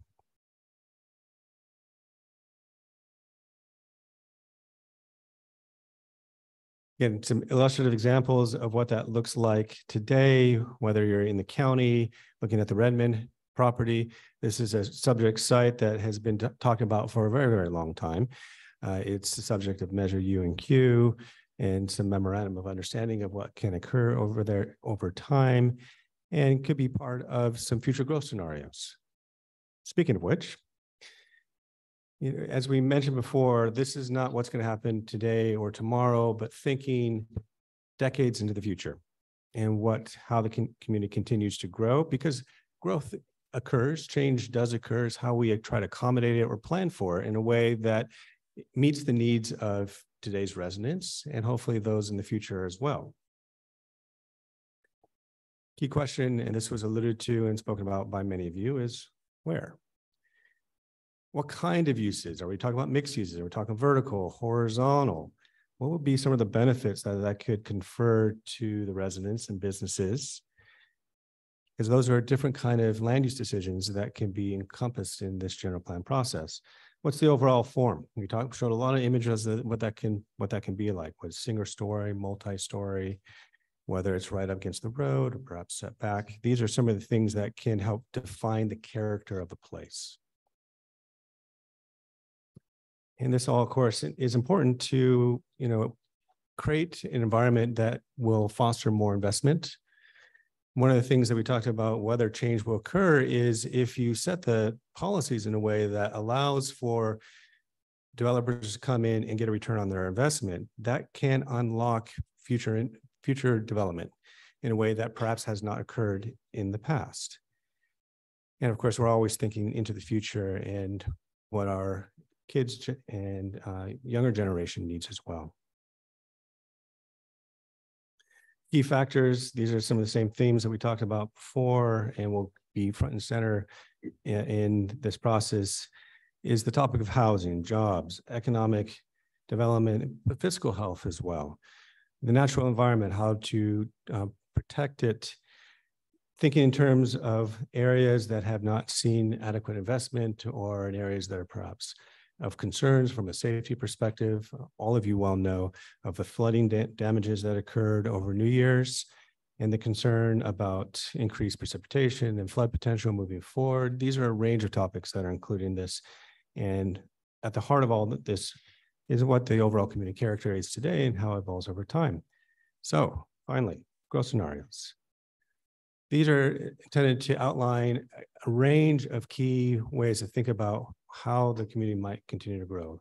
We have some sort of conceptual diagrams showing some of the existing neighborhoods. And the idea here is sort of big picture. One topic might be, do we accommodate growth with just infill only? Because that informs the kind of place types that could be accommodated. It's different from an outward expansion type design. Please. I just wanted to mention here, the reason we showed you so many pictures of existing properties, those aerial photographs where we colored those areas, it's not because we're trying to, as I said, it's not because we're suggesting there should be wholesale change, but a lot of cities are pursuing infill strategies, and some urban planners will just sort of wave their hands and say infill, infill. We wanted to show you pictures of what that could mean. So if you're gonna rely on infill for hundreds and hundreds of new housing units, that's gonna mean that a lot of private property owners over time are gonna choose on an economic basis to build housing on their land. And so that's why we showed you all those pictures, to help you just think about what infill means. That's it. Thank you. So for Daniel Dodge and others that have been part of this process for many, many years, you remember that over 20 years ago, there was Action Pajaro Valley, Action Pajaro Valley, and Measure U. And that envisioned growth in certain areas, such as Buena Vista, as highlighted in the gray area beyond the airport. That was, one of the subjects of the lawsuit for the Vista 2030 general plan. But we have to acknowledge that that was part of the outcome of the community's desires at that time, and still can be explored as part of the general plan effort. Other areas included on the other side, what was called the Atkinson Lane and Area C area. Those are other places of potential outward expansion beyond the city's current city limits, understanding that there are some constraints and concerns around these topics. And a fourth topic, and we've heard this from council, we've heard from community members, when people question the utility and the need for an airport, what opportunities might that present were that to close? And so these are some of the major topics that can be explored as part of the general plan effort that we wanted to bring forward for discussion and consideration. Now, there are a range of strengths and challenges with any of these. There are likely trade-offs as well as opportunities. So when we talk about some of the strengths for just an infill only perspective, we're looking at within the city limits, we're looking at helping to preserve farmland, not expanding outwards. We're looking at something, potentially accommodating significant growth in the near to mid-term. There seems to be a lot of potential in that time frame, especially downtown, as part of the specific plan, as you'll see in about a month. There's a lot of development potential downtown on some vacant and underutilized sites that have been identified. And this also, I'll put a plug in the housing element, is why the city is in good stead for adopting the housing element too, because of that long-range planning effort. Challenges include, and as you all well know, there's only so many vacant lots available in town that aren't encumbered or easily developed on. And so you'll be looking at a lot of underutilized parcels, which would involve demolition of existing businesses and buildings. And so to some of the questions about how realistic that is, you're right. It does depend on private property owners making the decision that this makes economic sense for themselves to demo and rebuild and be able to carry the cost of that, incur the risk, but also see the return on that afterwards. And of course, there's only limited housing options when we talk about infill. We're talking about likely, mixed use development or apartment type complexes. And so we're looking at, those kind of units, maybe some townhomes as well at, medium densities, like what we've seen in some of our newer subdivisions. At relatively higher densities compared to more single family type development. And so those provide you a context of the range of housing stock. And if you think back at some of those images that we share with you of what that could be like.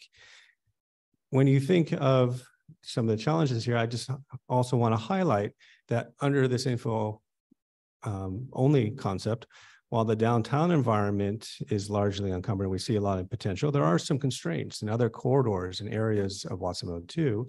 And that has to do in part because of the airport as well as other things. You noted we talked about the Kmart shopping center site. At present, that's in a very restrictive airport safety zones. Because of that, the potential or the ability for those areas to redevelop is significantly limited. So I just want to highlight that that's one topic of consideration as part of this scenario.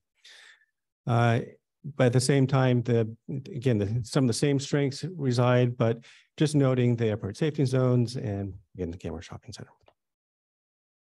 Looking at the next topic in terms of infill in the Buena Vista area, one of the strengths is, as we've heard with Pajaro, with previous Measure U and Measure Q initiative folks, that this is an area that doesn't have prime ag land. And so you don't have that same level of concern about converting this area from a perspective of taking away farmland that's used for berries or other types of high yield or high value agricultural products.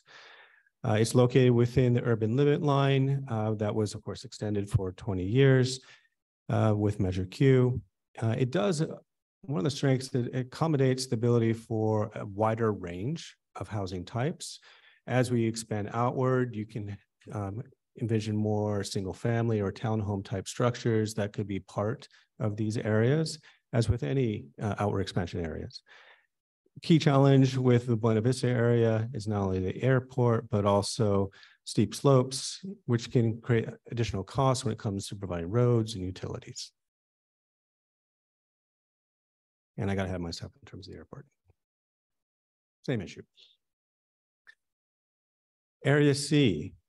This is one of the strengths here is the fact that it's on the other side of the airport. So that's no longer a factor as part of this. It's easier for development. It's not on steep slope. It's located adjacent to the city. Again, similar concept, it can accommodate a wider range of housing types. The key challenge, however, is, and here's where the trade-offs come into play. Now you're in prime ag land, and the concern about converting that area for non-agricultural purposes. In terms of the urban limit line, obviously with Measure Q, the intent there is to extend the limitations and outward expansion for another 20 years. So that is a referendum challenge that would need to be addressed.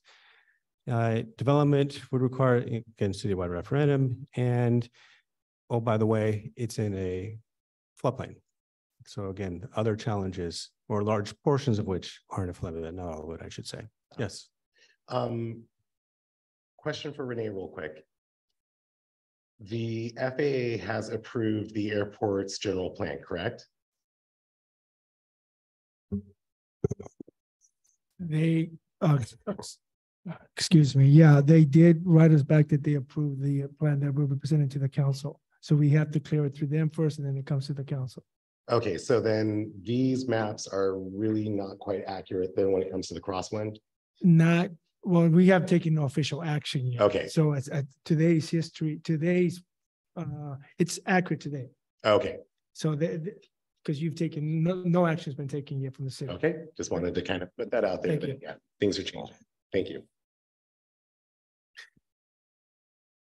Yeah, and I should note that when we talk about this area, when we consider prime ag land, we consider the airport, we consider steep slopes, floodplains, what are the opportunities and what are the challenges? We're generalizing here, and there's, more refined permutations that could be possible. You alluded to the airport master plan and the AOP. The AOP has been reviewed and signed off by the FAA, the airport layout plan. What that shows today is a relocated threshold. It also, we got communication from the FAA that spoke to whether or not the FAA would support any maintenance of the crosswind runway in the future. And so a permutation of this scenario might include under C, the closure of the airport, or say the closure of the crosswind runway. These are some of the variations. We wanted to focus the conversation with you today, but recognize that this is part of the initial scenarios that we want to present for your input as we further refine and consider what not only the direction this community want to take, but the things that you'd like to see as part of this general plan update process. Key strengths here, flat land, although I would note that it's obviously within the city, and of course, there's no longer land use limitations from airport safety zones. Challenges is not only the difficult and long process of closing an airport. After all, the city has received funding through the FAA and has grant obligations to maintain it. If you look at other examples in other communities, it's something that is not something that happens overnight, but takes typically many, many years.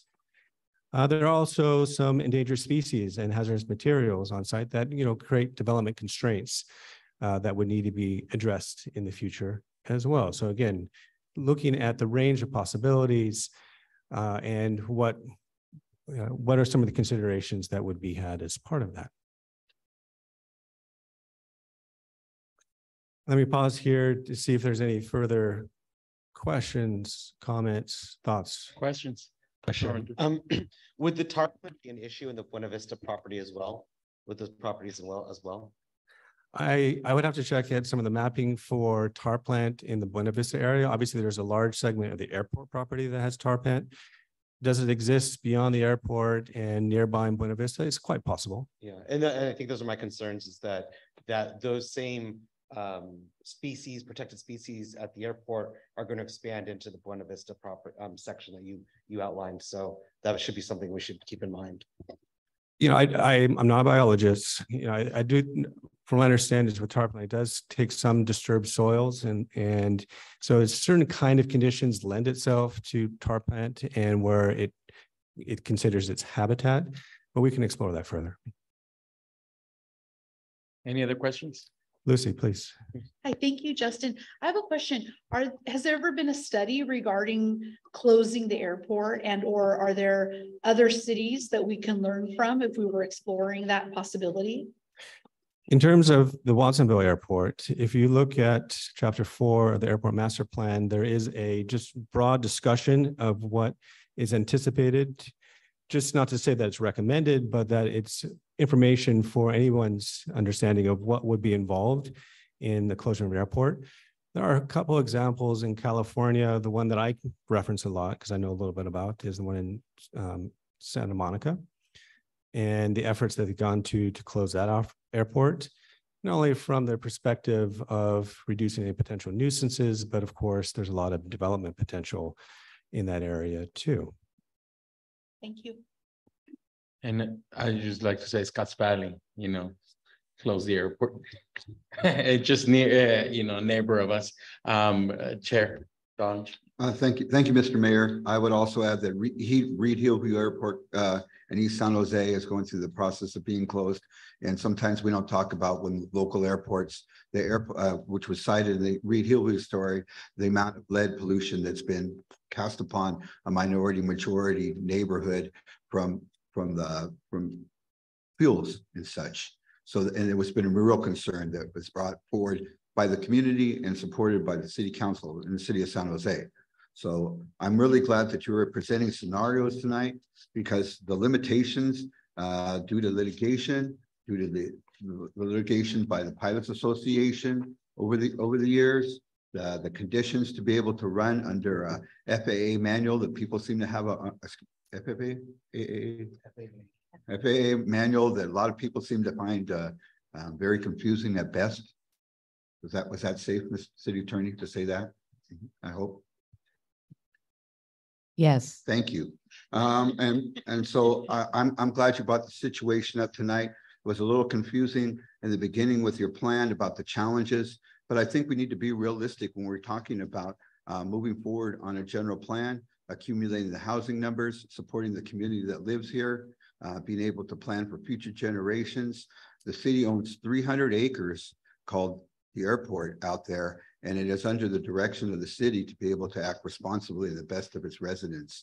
And so I'm glad that we're able to bring forward tonight a scenario, different scenarios that look at closing the potential of closing the area, at least have the discussion and move it through the community, which, I have a little bit of experience of getting my ass kicked, but I think it's like, I think it's necessary. I think the Gross Initiative has limited us for 20-something years. And it's our obligation as commissioners and elected officials to be able to address the issue of moving forward and talking about the possibility of closing the airport to be able to look at what the community needs moving towards to 2050. So there you go. There's the discussion. Councilmember Parker. And although, can you guys hear me? Yeah. Yeah. Although I do appreciate a good community discussion. And I think we've had that discussion. And I remember your bottom and the bottoms of others when it came to this particular thing. But I have to say, I think the airport is very different than it was. And I remember it because of the '89 earthquake. And I think it's a valuable resource for our city, for our county and the area. And I totally take your point about lead. And I think our director for the airport has taken that too and has moved very strongly in alleviating and changing that position. So I think you could not have included, right? That's important because we're looking at all the other areas. I just don't want to get lost in a dream that could take a turn into a nightmare in 20, 30 years at best. And if you have a divided public and a divided council, that would be a really difficult move to have. So, but once again, you could not have brought it forth. So thank you on that, making sure all the alternatives are shown to us. Any questions? Chair Dodge. I think the discussion needs to be had and to be able to move further. And I will agree that the airport is a different animal than it has been previously. Although living through the 1989 earthquake myself, a lot of relief came in the way we do transportation these days.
Putting on a motion, we should be looking at the possibility to be able to generate revenue, as we all know that cities run on sales tax and property tax.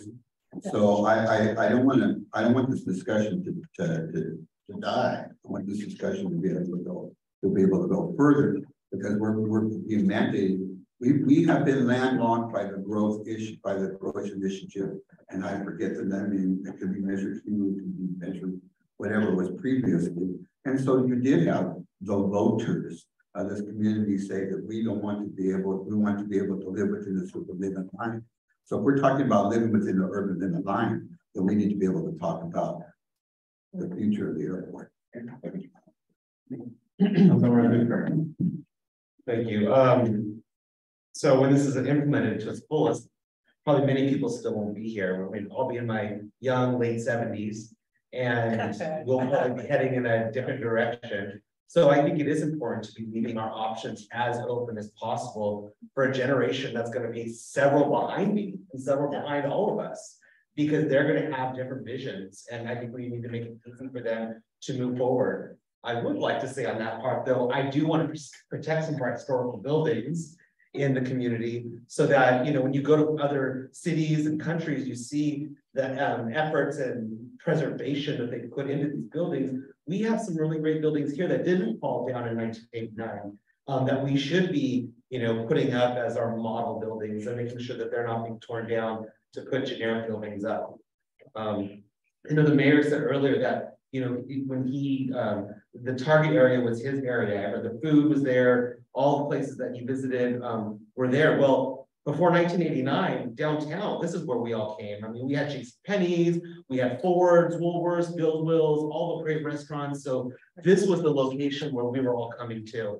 And unfortunately, it got decimated because of the earthquake, and people found, or the city and other investors found other parts of the city to, build up. And so this part of our community has really taken a hit. But if you look back in history, this is the heart of it. So, but we do, I believe, as moving forward, have to leave it as open as possible, so that, the generations behind us can really, implement their visions into our community. Because we're going to be really old. Thanks. Thank you for those comments, because like I said, I'm not all opposed, as some would say, but we need the, the economic base. Yeah. And that's what that's what number one goal is, to look at how we make, because we need, in order to save the downtown and all the old buildings, we need, lots of money to invest, which currently we don't have. So we need to create that tax base, and that's why all these ideas are being put in place. Whether it's freedom, opportunities, whether it's along Main Street, we're building a specific plan, but also look at our growth opportunities and the potential that the airport could bring us. Sits along the freeway. That's a conversation we should have. Well, if I may add, in addition to what we're sitting here today on the 200 block, and next door to us on the 200 block was a vibrant, thriving community of particularly minority-owned businesses on this block, and was knocked down due to the post office that was built next door to us. This building here was built through redevelopment money, and it was an empty lot for a variety of years. So we had I understand when people talk that we had a vibrant downtown, and because of some choices that were made, we lost that vibrancy. So it is important to be able to build it up and have it be a central part of the community, if you will. So I think we have a whole history sometimes that we tend to forget about what was here before, and some of the decisions that were made that contributed to that in mind, and not repeated. Yeah, your memory of vibrancy is different than my memory of vibrancy for downtown. It's been a long time. I have a different sense of it, and I've lived here all my life. And but I just agree that the presentation itself is supposed to give us possibilities. Is that correct? Possibilities. That's the idea. What we were trying to emphasize is that the street network and the public space network is the framework for every generation from now to the future. If you can take care of that network, take care of that framework, improve its accommodation of pedestrians, bicycles, transit, cars, trucks, and balance those modes. That's what's forever. That the public realm framework is what's forever. And like 4 generations from now, people can decide to change this property or that property. But it's the public realm that is here for keeps. And I have a quick controversial question. You may be able to answer that. So the urban limit line, and we passed, or that was passed. So how long is that in effect? Till what? The urban limit line, a Measure Q initiative that last year extended that for another 20 years. And this plan is for? We generally speaking, general plans look 20 to 30 years in the future. So that's why it's called the general plan 2050 fund. Okay, so in that thought, and we're talking about possibilities, what Councilman Dutra said about planning to keep it open for future generations. Whether I would agree with it or not, maybe some possibilities as well where Watsonville annexes other places, and where we go with that. And that wasn't a part. I mean, I'm just saying, I'm not saying yes, I'm not saying that's it, but I'm saying in the sense of we're opening that idea for the future of Watsonville. If we're looking at 20, 30, 40, 50 years, has that been explored? And yeah, and again, we based the framework on what we presented tonight with past efforts, which is not to say that would be exactly the same moving forward. It's just to recognize that there are existing road areas that haven't been annexed or developed on yet, and to start the conversation there. Whether we're talking about, you know, housing, commercial development, the other consideration too, we talked a little bit about before, is other amenities or other needs of the community. Those include things like parkland. We know that some areas of the community doesn't have very much or is in short supply. Right. And so with new growth areas, there's thinking out about all these things at the same time, whether you can incorporate whether it's schools, parks, and other types of land uses that would be needed moving forward. This community is likely going to grow like many communities. And so the question is how that occurs. And we can focus on infill. We can also consider other options too. And it's probably a combination of them. It's probably not all one or the other. It's going to be a mix. It's going to be, it needs to be balanced.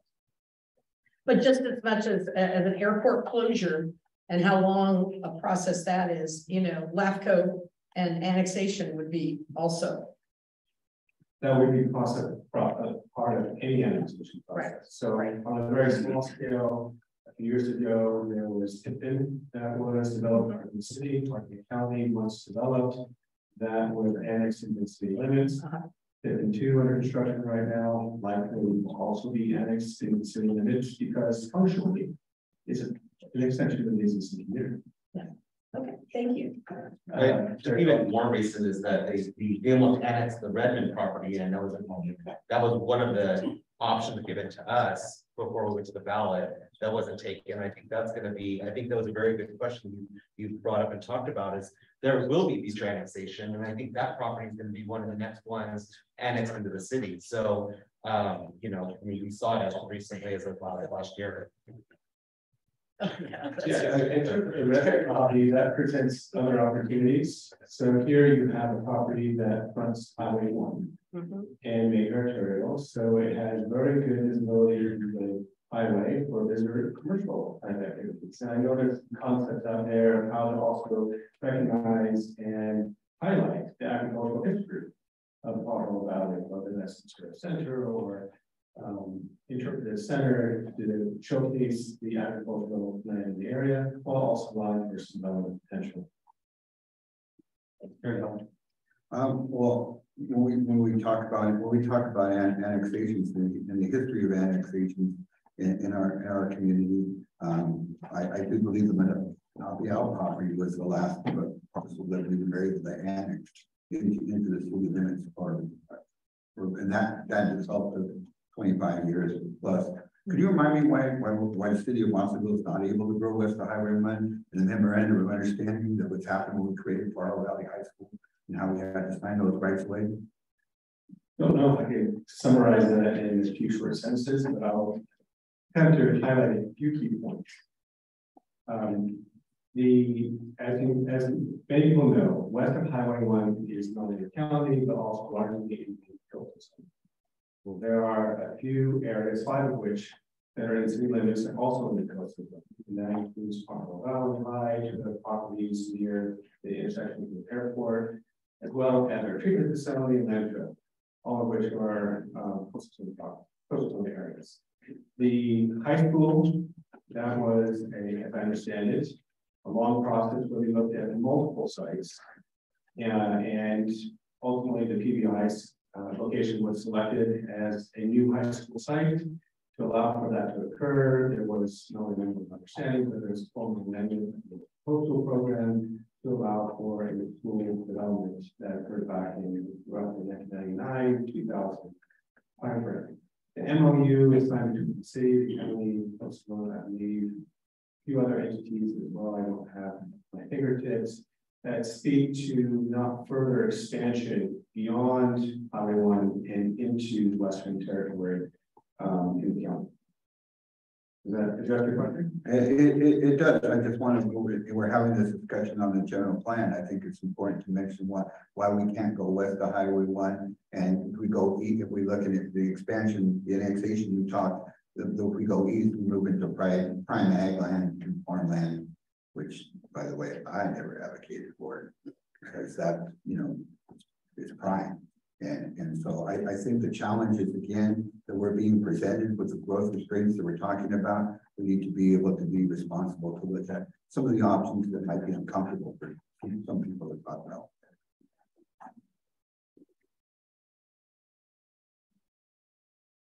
I take it perfectly. I think that if people are uncomfortable with the conversation, they need to get in there and listen. Because we're talking decades from now, and Jimmy brought this up, and I've been sitting here thinking about it and who we are now as a city. When I'm, you know, my mom passed 6 months ago, she was 100. What this city was like when she was my age, when she was 20 years younger, and it was hugely different in all sorts of ways. Population, the number of people has grown exponentially since then. So I think about the thought that maybe, and please, anybody in ag, don't think that this is today. I'm thinking about 50 years from now. Maybe families are not farming the same way they're farming now. I don't know. I don't know how that's going to work. I don't know how the land's going to work. I'm just saying, you know, Jimmy had a good point with saying we're looking at the future. We're not planning for tomorrow. We're looking at decades into the future where there could be a plan. And I agree, all aspects should have a discussion on it, including the airport. But there's just that missing piece for me that we haven't talked about, because we're 6¼ square miles. I mean, pretty landlocked about it, you know, no matter what. And we've always been that way, but we went from 14,000 and we're close to 60,000 people. And so if we're talking about the dreams of what it could be, you know, we don't know that. We're not going to be those people making those decisions. All we're doing is thinking of possibilities, right? And on that topic, let me just also share with you as a precursor for the next study session on housing. The housing element is coming there and it's being prepared right now. And as many of you know, not only here in Watsonville, but across the state, all jurisdictions are planning for accommodating a lot more housing production over what's called in the fixed cycle. This is updated every 8 years, prescribed by the state on how often this is updated. We're going into the next cycle, the 6th cycle, for another 8 years. And ourselves, Santa Cruz County, most jurisdictions in the area have seen a threefold increase in the number of units that the city is required to plan for. So what was last time, which was a reflection of the recession, arguably, a relatively low number at 700, is now at over 2,000.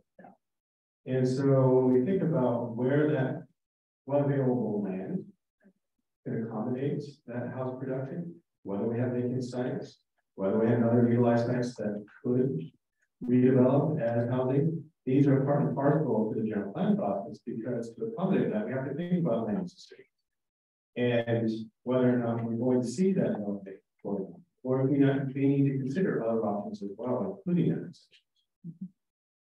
And excuse me, for the public.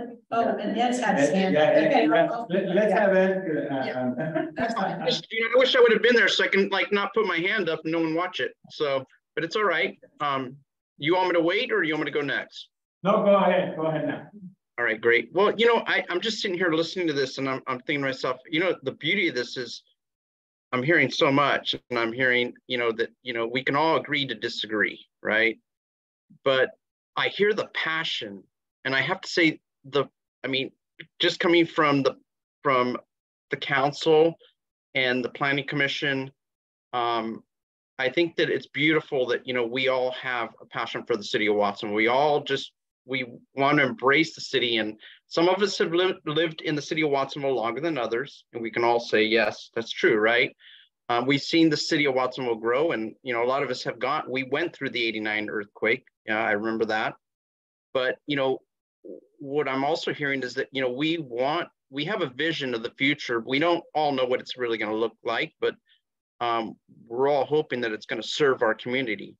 I know that farming is really important to me, considering I work in farming. And I know that, you know, we talk about the airport and we talk about, you know, other parts of the city of Watsonville.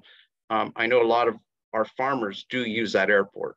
Because I did hear that, you know, it you know, doesn't have much of a service to the city of Watsonville, but it is a part of a vein of Watsonville. But I do have to, I just end it that, you know,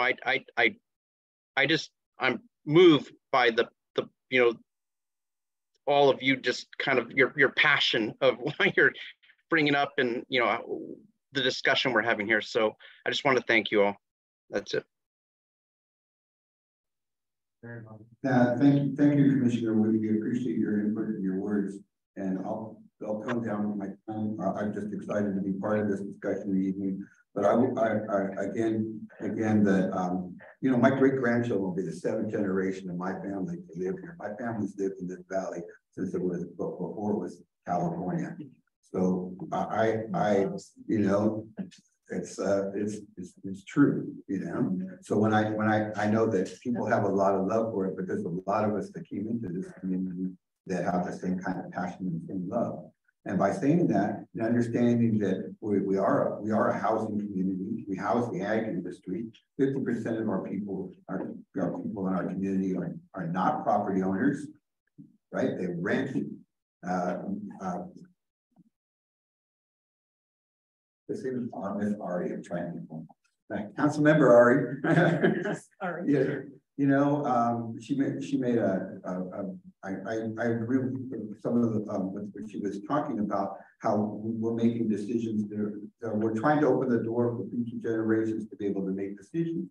But the difference in our time period and what we're dealing with now is that we don't pass on generational wealth. Right? You used to be able to work in a cannery such as myself, and you're able to be a house in our community, and you're able to raise your family in the community. We don't pass on generational wealth. If we're not establishing, you know, opportunities for our children and our grandchildren to be able to be property owners, then we'll just continue to be a community of renters. And so when we're talking about housing units, while I believe that rental units are important, what kind of opportunities are we going to give incoming members and members who have been in our community for generations to be able to stay here? Thank you. Thank you. I would agree. I brought that up at one of our meetings. I believe it's important to be creating opportunities for future generations to own property. And I always say, like, is it going to be a young person's dream to say, hey, I can't wait to grow up and raise my family in a, you know, 1-bedroom apartment? That's not the dream that they're aiming for. And so I think that my concern too is that since I've been on the council since 2014, we haven't really built many single family homes. And is that going to be part of the past? And if so, that's really sad, because we're taking away opportunities for younger people behind me to be homeowners, to actually own a home. Because what's happening is, what's going to happen, because we're landlocked, we're going to be tearing down homes and building 4, 5, 6, 7-story apartment buildings. You know, and in some cases, I mean, we do need that, but you can just see it, like what happened on Riverside. Those homes came down and they built, you know, multiple level buildings. And that's going to be the future of Watsonville if we don't create some way to build single family homes.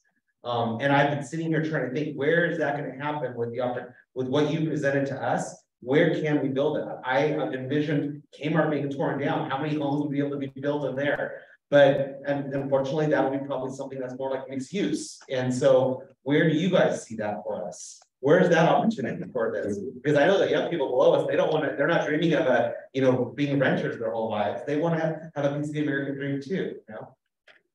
That's why we're showing alternatives. Where? Well, Area C. Or there's not a lot of infill sites that we can imagine being built out in single family detached houses. Now, on the other hand, and just to make it better or worse, depending on your point of view, the economics of your community are not likely in the near future to support higher densities either. By a second, you're not gonna get up to like 5, even in the downtown, doing the 5 and 6 story buildings that have been envisioned as part of the downtown. A lot of those require structured parking, which is not likely to be economically viable in the near future. So you're sort of constrained on both ends. So if you want to have single family housing, we would certainly suggest that that should be an important part of the mix. So in the all input scenario, you're not likely to get a lot of single family detached housing. You're just not. And you're not likely to achieve the higher end of the theoretically achievable numbers of like 4 and 5, 4 and 5 story mixed use stuff, because the parking facilities that it takes to support those kinds of intensities are not likely to be viable in a town of this size of your demographic. So it's a tricky, delicate balancing process. We have very talented economists on our team. We are planners, but we're also designers. So we're going to look very carefully at sort of the spectrum of housing typologies and what is likely to meet both the desires of the community and the market. So I think I have one comment and one question. So, we recently, me and Steve met with a business owner that's actually has that same scenario here on Main Street, where he told us, it's only going to be both 4 stories. Yeah. Because of the structure that I would have to invest. It would be more feasible for me if I were to invest that. I need 10 stories. Yes. So that, you really, no. Because up to 4 stories, you can use wood, right? And after the 4th story, you can use. You can go to 5 or even 6. There's hybrids where you can do 2 stories of concrete construction for the bottom. But that is expensive. And that's feasible. That's feasible in maybe San Jose or Santa Clara or Silicon Valley. Maybe that just doesn't work economically here in Watsonville anytime soon. So, and I'm not saying we know. I'm saying we're looking carefully. So it is so. Under the conversation here, and you bring us back some kind of options where you give us options where there's possible annexations versus what the possible of an airport closure is. I mean, being feasible. Yeah, you're asking the perfect question, sir. Because this is all about trade-off. Yeah. This is all, you can't have everything, as a friend of mine said, you can't have everything wherever you put it. But there's no perfect scenario. It's all going to be about trade-off. And it's going to be about what you can reasonably anticipate maybe develop in terms of housing and new economic life in the downtown over the next 10 to 15 years, which is significant, which is clearly significant. Is it the 3,000 units? Depends on how many people decide to build and how tall they decide to build. And that's going to be mostly driven by the economy. You can plan and draw and think and envision all you want, but the economy's got to do it. I'll just give you the concrete example of this. It's earlier when we Metro came and talked about some of their development that they're working on both in downtown Santa Cruz and potentially downtown Portsmouth. So we've had tenants make conversations with them, and they're at this point thinking of a 60-unit roughly apartment building as part of the redevelopment of the transit station. That would be equivalent to 3 residential stories above redevelopment trends. Well, that gives you a sense of what the market will bear. Yes. For the type of development that's potential in city downtown markets. We're seeing some at 5 stories too. A lot of it comes down to getting in the weeds here. What is the parking requirements? What are the building code requirements? These things affect the cost of construction, or deciding whether it's viable or not. But that is the range of possibilities that are likely in terms, understanding that with any general plan stability document, and things evolve over time. So what is true today and over the next 5-10 years may change in 15-20 years, and there's an opportunity for revisiting what the community is, how it should grow, and it's very dynamic and everything's connected to everything. So, for instance, along the corridors, the amount of parking you need has a lot to do with how good the transit is. So if the transit starts to if the transit becomes radically more convenient over the next few years, and if the city's standards don't require more parking, which I think I can say the city is not going to require more parking than necessary. That would just be shooting yourself in the foot. But builders aren't going to build units that they don't think they can rent. And they're going to have some parking. So you can bend the curve by improving the transit a lot and by improving the walkability. And if you can start to develop patterns like you were showing for the livable corridors, the mixed use environment, so that somebody can do most of their daily business on foot or by bike instead of having to drive, then maybe the household will decide they only need 1 car instead of 2. Because the transit's so good, you can get so many things you need every day. And then the 30-somethings are just decide to just not have a car. And then all of a sudden, types that weren't feasible when you had to store so many cars become more feasible. So that'll evolve. And so we're just trying to put the framework in place and the policies in place to sort of drive down the waste of space that is often represented by too many cars and drive up the feasibility of making housing for people rather than so much housing for cars. So good. Oh, go ahead.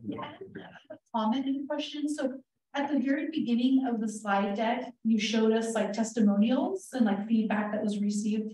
And I would love to see, like, in future iterations of this information presentations, I think there should be a little bit more of the data that was collected from the community forums, whether that's qualitative, the results of the survey. I think that should be a foundation of the plan. So I just wanted to recommend that, and I would love to see more of that, whether it's an analysis of the data that was collected, kind of what some of the outcomes and recommendations were. Love to see more of that. So that's my recommendation. And then my question is this conversation about, I'm trying to understand like the if you build it, they will come like phenomenon. And so I'm trying to understand like what is the dance between like making the plan, building the plan, and the economic strategic plan that needs to come with it, right? To attract the folks that then want to build and buy into our vision. So what's the dance there? And does the general plan have a partner like economic development plan that goes with it? Yes. It does. So within a general plan, one of the key things that's part of the planning standard is setting those development and intensity standards. So the community can decide we want to make road, say, low-rise or high-rise development, somewhere in between. It says what are permitted minimum to maximum density that would be allowed. That's part and parcel to any general plan process. And you want to do something that aligns with the market, so you actually see those kind of elements occur. And so that's something that's currently in our general plan. High density development for high density housing. That was 36 units per acre, and a little bit more for studio and SROs. Medium density is in the middle range. Low density is you can select a single family neighborhood at 7 units or less. And so those are density ranges to reflect the type of land use for places that you would want to see happen in those areas. So with the general plan, we can consider amending those densities to accommodate taller buildings and so forth. So that is part of the sector. And I do appreciate your comment about having more survey results analysis. I will just let you know that a lot of information is available on our website, and we have a quote unquote library section on the website where we collect this and other information that you can find. So just to clarify, all the comments would be there in that library that will be back to the survey. Yes, all surveys, we include every comment as an appendix to there, just so you can read everything that people have to say. As we move forward with more tangible scenarios and alternatives, then we'll collect more numerical data will become more and more relevant, where there will be specific attributes or variables within the plan, and we'll ask people, you know, what do you think? And we'll get responses to each policy or each concept. And let me come back to my earlier comment. We were just seeing, you know, development and how much. I hate to use the E word, but density does come up. And the whole idea there is not to shy away from it, but to calibrate what you want to accomplish. So what is your density for your downtown, your neighborhoods, your corridors, and then to try to come up with standards that would accomplish that vision. So that's one way of thinking about how to utilize those standards in a way to help facilitate future development in line with what you like to see. And what, in our opinion, I founded our company to focus on adding the qualitative aspects to the quantitative. For too many years, people have been arguing about should it be 40, or should it be 50, or should it be 20, or should it be 30. But what's much more important in reality is the quality of 20 units. You know, there can be 20 units per acre that just look like heck, and there can be 35 that's gorgeous. And so that's why we're emphasizing place types, so that at the same time you're talking about how much development you're talking about what kind, how does it work? And are we making more Watsonville here, or are we just making a project? Councilmember Oscar. Can you go back to the slide where you display the different options?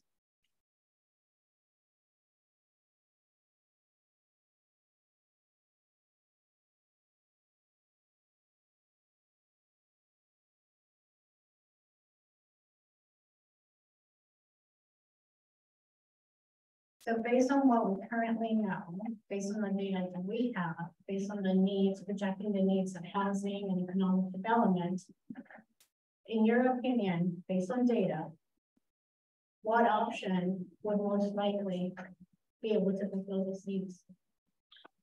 I think a key consideration here is not only the trade-offs that we discussed here tonight, but also the timeframes.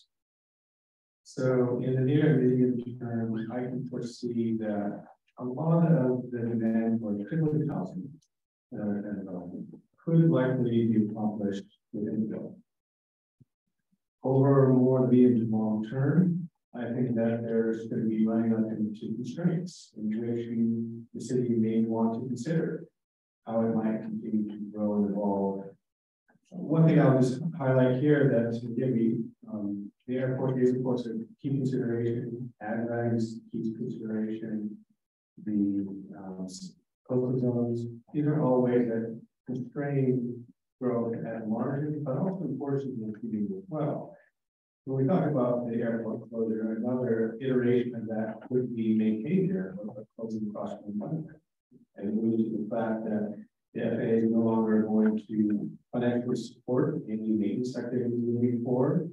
So is there a possible vision in which we maintain the main runway, but the runway that removes some of the land use constraints on nearby commercial land and Buena Vista in a way that could potentially unlock those areas too. So I say that, there's a lot to consider here. In, what scenarios should be part of this general plan process. Understanding that there may never be a perfect solution, but that doesn't mean that you can't come with something that will have no benefits in towns. So in a nutshell, what I'm going to say is that infill housing could address the immediate short-term housing needs, but in the future, this community really will have to sit down and have that bigger discussion about whether potentially closing the airport or annexing land. Yeah, and there's key policy considerations that was related to in terms of generational wealth, being able to pass that on, and housing limit that can be built. We're not seeing single family loan. We are seeing some townhome construction. And we know that there is a desire for more homeownership opportunities. With annexation land, there may be greater opportunities for that kind of I think it's being way so good. We need to go back to some. But I think it's important to understand that we can talk about growth scenarios. We can talk about the vision for the future. The future is next second. The future is next minute, the future is next hour, the future is next week, next month, next year, 10 years. So as you look at your strategic goal, economic development, as you look at our regional numbers, as you look at some of these farm spaces and so forth, yeah, it's good to think 20, 30 years out, but it's also good to think tomorrow. And so we're trying to be very careful and we'll be very positive in our responses because this is just the first look. But you need to, the planning commission and the city council need to bring the vision of what you want it to be. And then the growth scenarios fall out of that. And there's going to be pros and cons. So it's today, while we want to decide kind of what to do, it's way early in the process. But once you share your vision, then the growth scenarios will fall. And I think it's also important to. This is a story. We've been talking about technical stuff. They're frankly going to lose 95% of our people. So part of what is incumbent upon us and all of you is to share your story and what you want to see. And then we put the pieces together. Because if we start with the pieces, we lose people immediately. So I just want to be real candid here, is that this is an incredible opportunity with all the challenges in the airport, Metro U, the coastal zone, crime act. These are issues that are attacking the entire state. Yep. And you have an opportunity right now to really carve out your vision. And there's going to be trade-offs of both. So all I'm encouraging you to do is to think about your future. The future is 30, 40 years out, but it's also tomorrow. It's also next week. It's also the kids that you have going out, the kids that are going away to college, not kind of home here when they come back. I've been hearing from the community, I want our kids to come back to live where they're going to live. So that's not a 30, 40 year decision. That's a decision in 5 years. And it's impacting us now. It's impacting you now. So I just caution you when you're looking at a general plan, it is something to document that evolves, but it has an immediate impact. You're going to be amending your zone. You're going to be amending your ordinances. You're going to be amending policies to reflect your general plan. You're going to affect tomorrow. You asked about the economic, what is the economic connection? Well, they're working, they're talking, they're trying to get sort of the economic, what's our strengths and weaknesses that are going to be reflected in the general plan. That's what mirrors itself. It's not your land use and then you fit the economic to that. So it's another sort of major component that hasn't even been presented. There won't be presented. So I think all I'm encouraging you to do is to look at your the vision and the future for Watsonville. There is a tomorrow's the future. And so let's not just look at 30, 40 Thank you very much, Mr. City Manager. I do want to admit that when we talk about high density, that's easy to say high density. I have a 4-bedroom unit, 4-unit apartment house next door to me that's grandfathered in that houses over 20-something people on one side. And on the next side, I have a 4-bedroom apartment complex that houses another 12 people. I live in high density. So it is not necessarily, while it looks good on paper, does not provide the best opportunity for children to be able to grow up in our community. And I wanted to echo that, because when I hear also too, we talked about when the Metro presentation, I'm a former president of the Metro and I've sat on the RTC, and we always talk about the future and, you know, how many buses go, we're community, I'm gonna say low estimate, 20% of our community works in ag, right? Low estimate. How often does a bus go out to the fields in the morning? We're not even servicing that part of our community when we're talking about, you know, some of the other transportation options that are here. So if we decide we don't want to be a farm worker housing community anymore, you know, then I think that has to play into our decisions. I think I'm kind of happy to say that I know that, and behind my house too, we're talking about a residential treatment program that houses women and children. So high density is already occurring here. And you don't have to look far to be able to see the results of it. So I say that because we're talking about going up and up. We're not addressing the issues that some of us talk about and generational wealth and allowing our children a better future. So thank you for allowing me to talk to you this evening. I appreciate it. Yeah. Any other comments or questions? Chris wants to say this. Part of our dialogue today with you is to share our vision, as the city manager said. I just wanted to chime in with 30 seconds of my perspective. I am a millennial. I'm also a new mom, and I am sick of people telling me that I should be happy in a condo when I want to raise a family. And I was able to purchase a home here in the last 7 years with my husband. Dual income and dual working, you know, spouses. Very lucky to have that family structure to be able to kind of make it, right?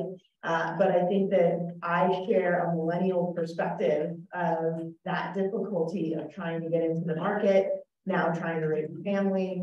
I think housing at all income levels matter, but to me, the single family home matters. I'm not going into a condo downtown. And that's the priority that I have. I see the benefits of single family homes for families and for children.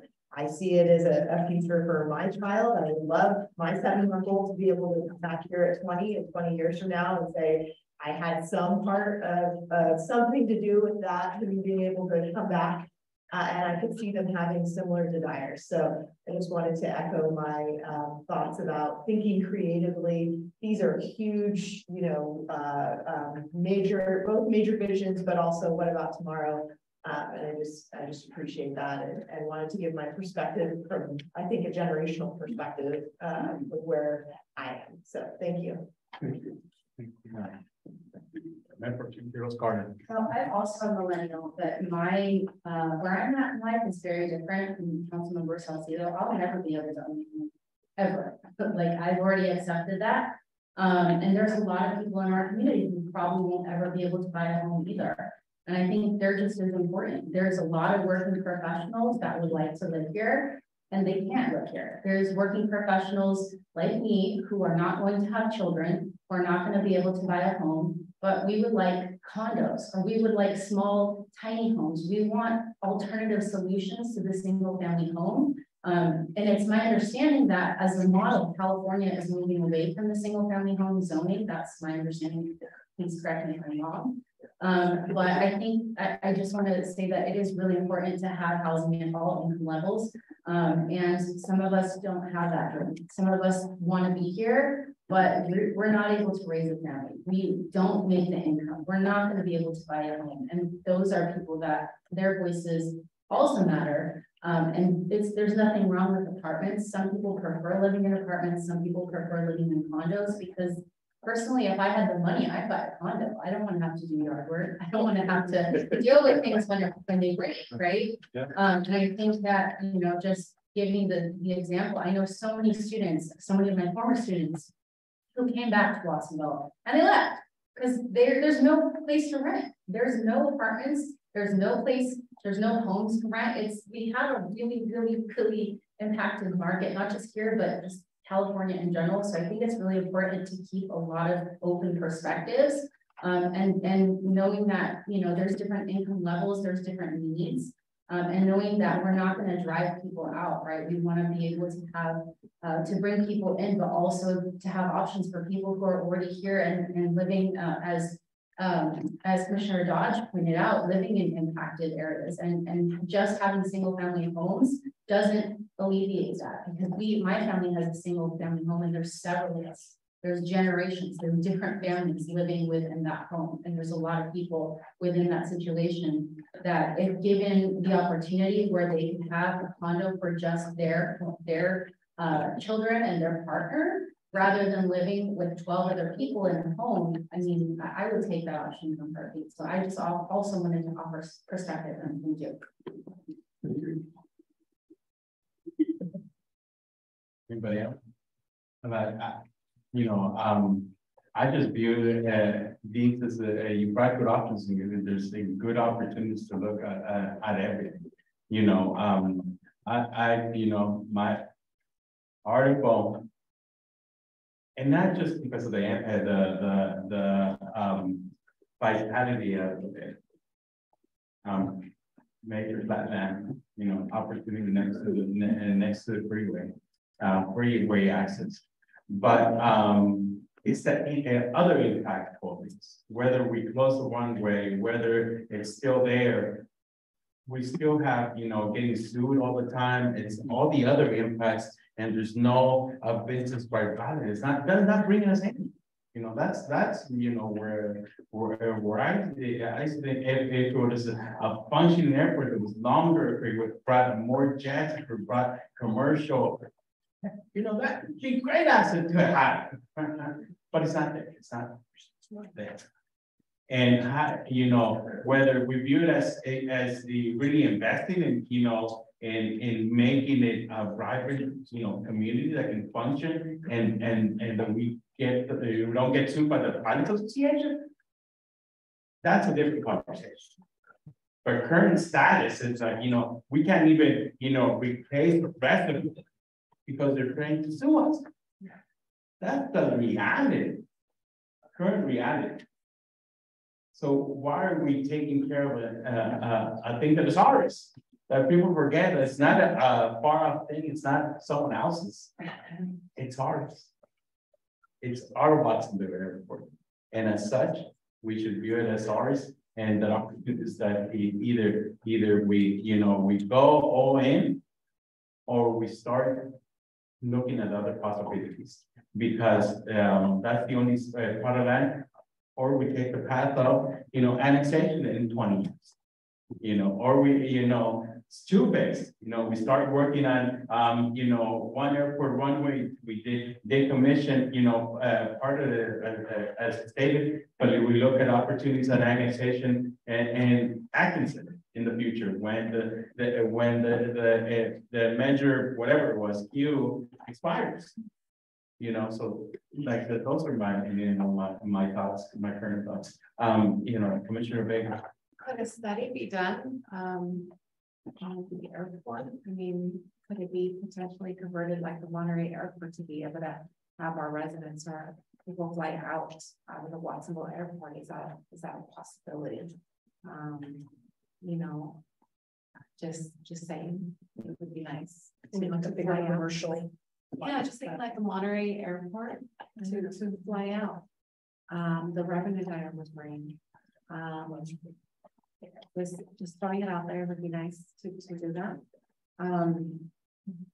As well as, the possibility of, I remember the 1989 earthquake and having, there's pros in having that big airport, but then what saddens me is the city being sued, right? And there being resistance and growth and housing, various other individuals that have been impacted by not being able to pursue forward with the project because the project association they decided to sue. So that's something, and that's a reality that we have here. So I thank you for the presentation. It's been various streams that you've presented.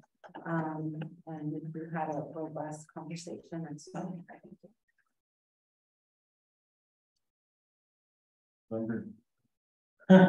Well, yeah, the silent one. We're a city, we're gonna get sued no matter who it is. Just putting that out there, okay? Currently, we're not doing anything good too. Yeah, you know, it's not just the pilots who do it, okay? Or the Pilots Association. The airport is self-sustaining and it brings in revenue. That's all I have to say about that. It's, I know. You're not showing me this. So, you know, I'm more of the underground, right? Like, it's great that you're showing us photos and our different options and whatnot, and we've talked about some of the infrastructure when it comes to streets and sidewalks. But especially if we're gonna be talking high density, which is just an option, right? This is not gonna be decided upon. But how do we support that? We have a crumbling infrastructure under our streets right now that barely sustains our city as it is. So is that going to be in the report at all, or do we just kind of like figure it out as we go? That's gonna be looked at. It's gonna be looked at, okay. So like okay, yeah. Because I know you guys are coming back this a few times, so I wanted to kind of put that one out there where I'm like, you know, great to have nice buildings, but can we give water to them and get the sewer down? No, we have a very good engineer who's gonna look at the systems. Yes, exactly. That's all. And very, very talented traffic and transportation engineers, so they're good with the function. The function as well as just the physical facilities. Yes, it's public facilities, infrastructure, water, sewer, parks, all of that is included in study. Okay, wonderful. Thank you very much for the presentation.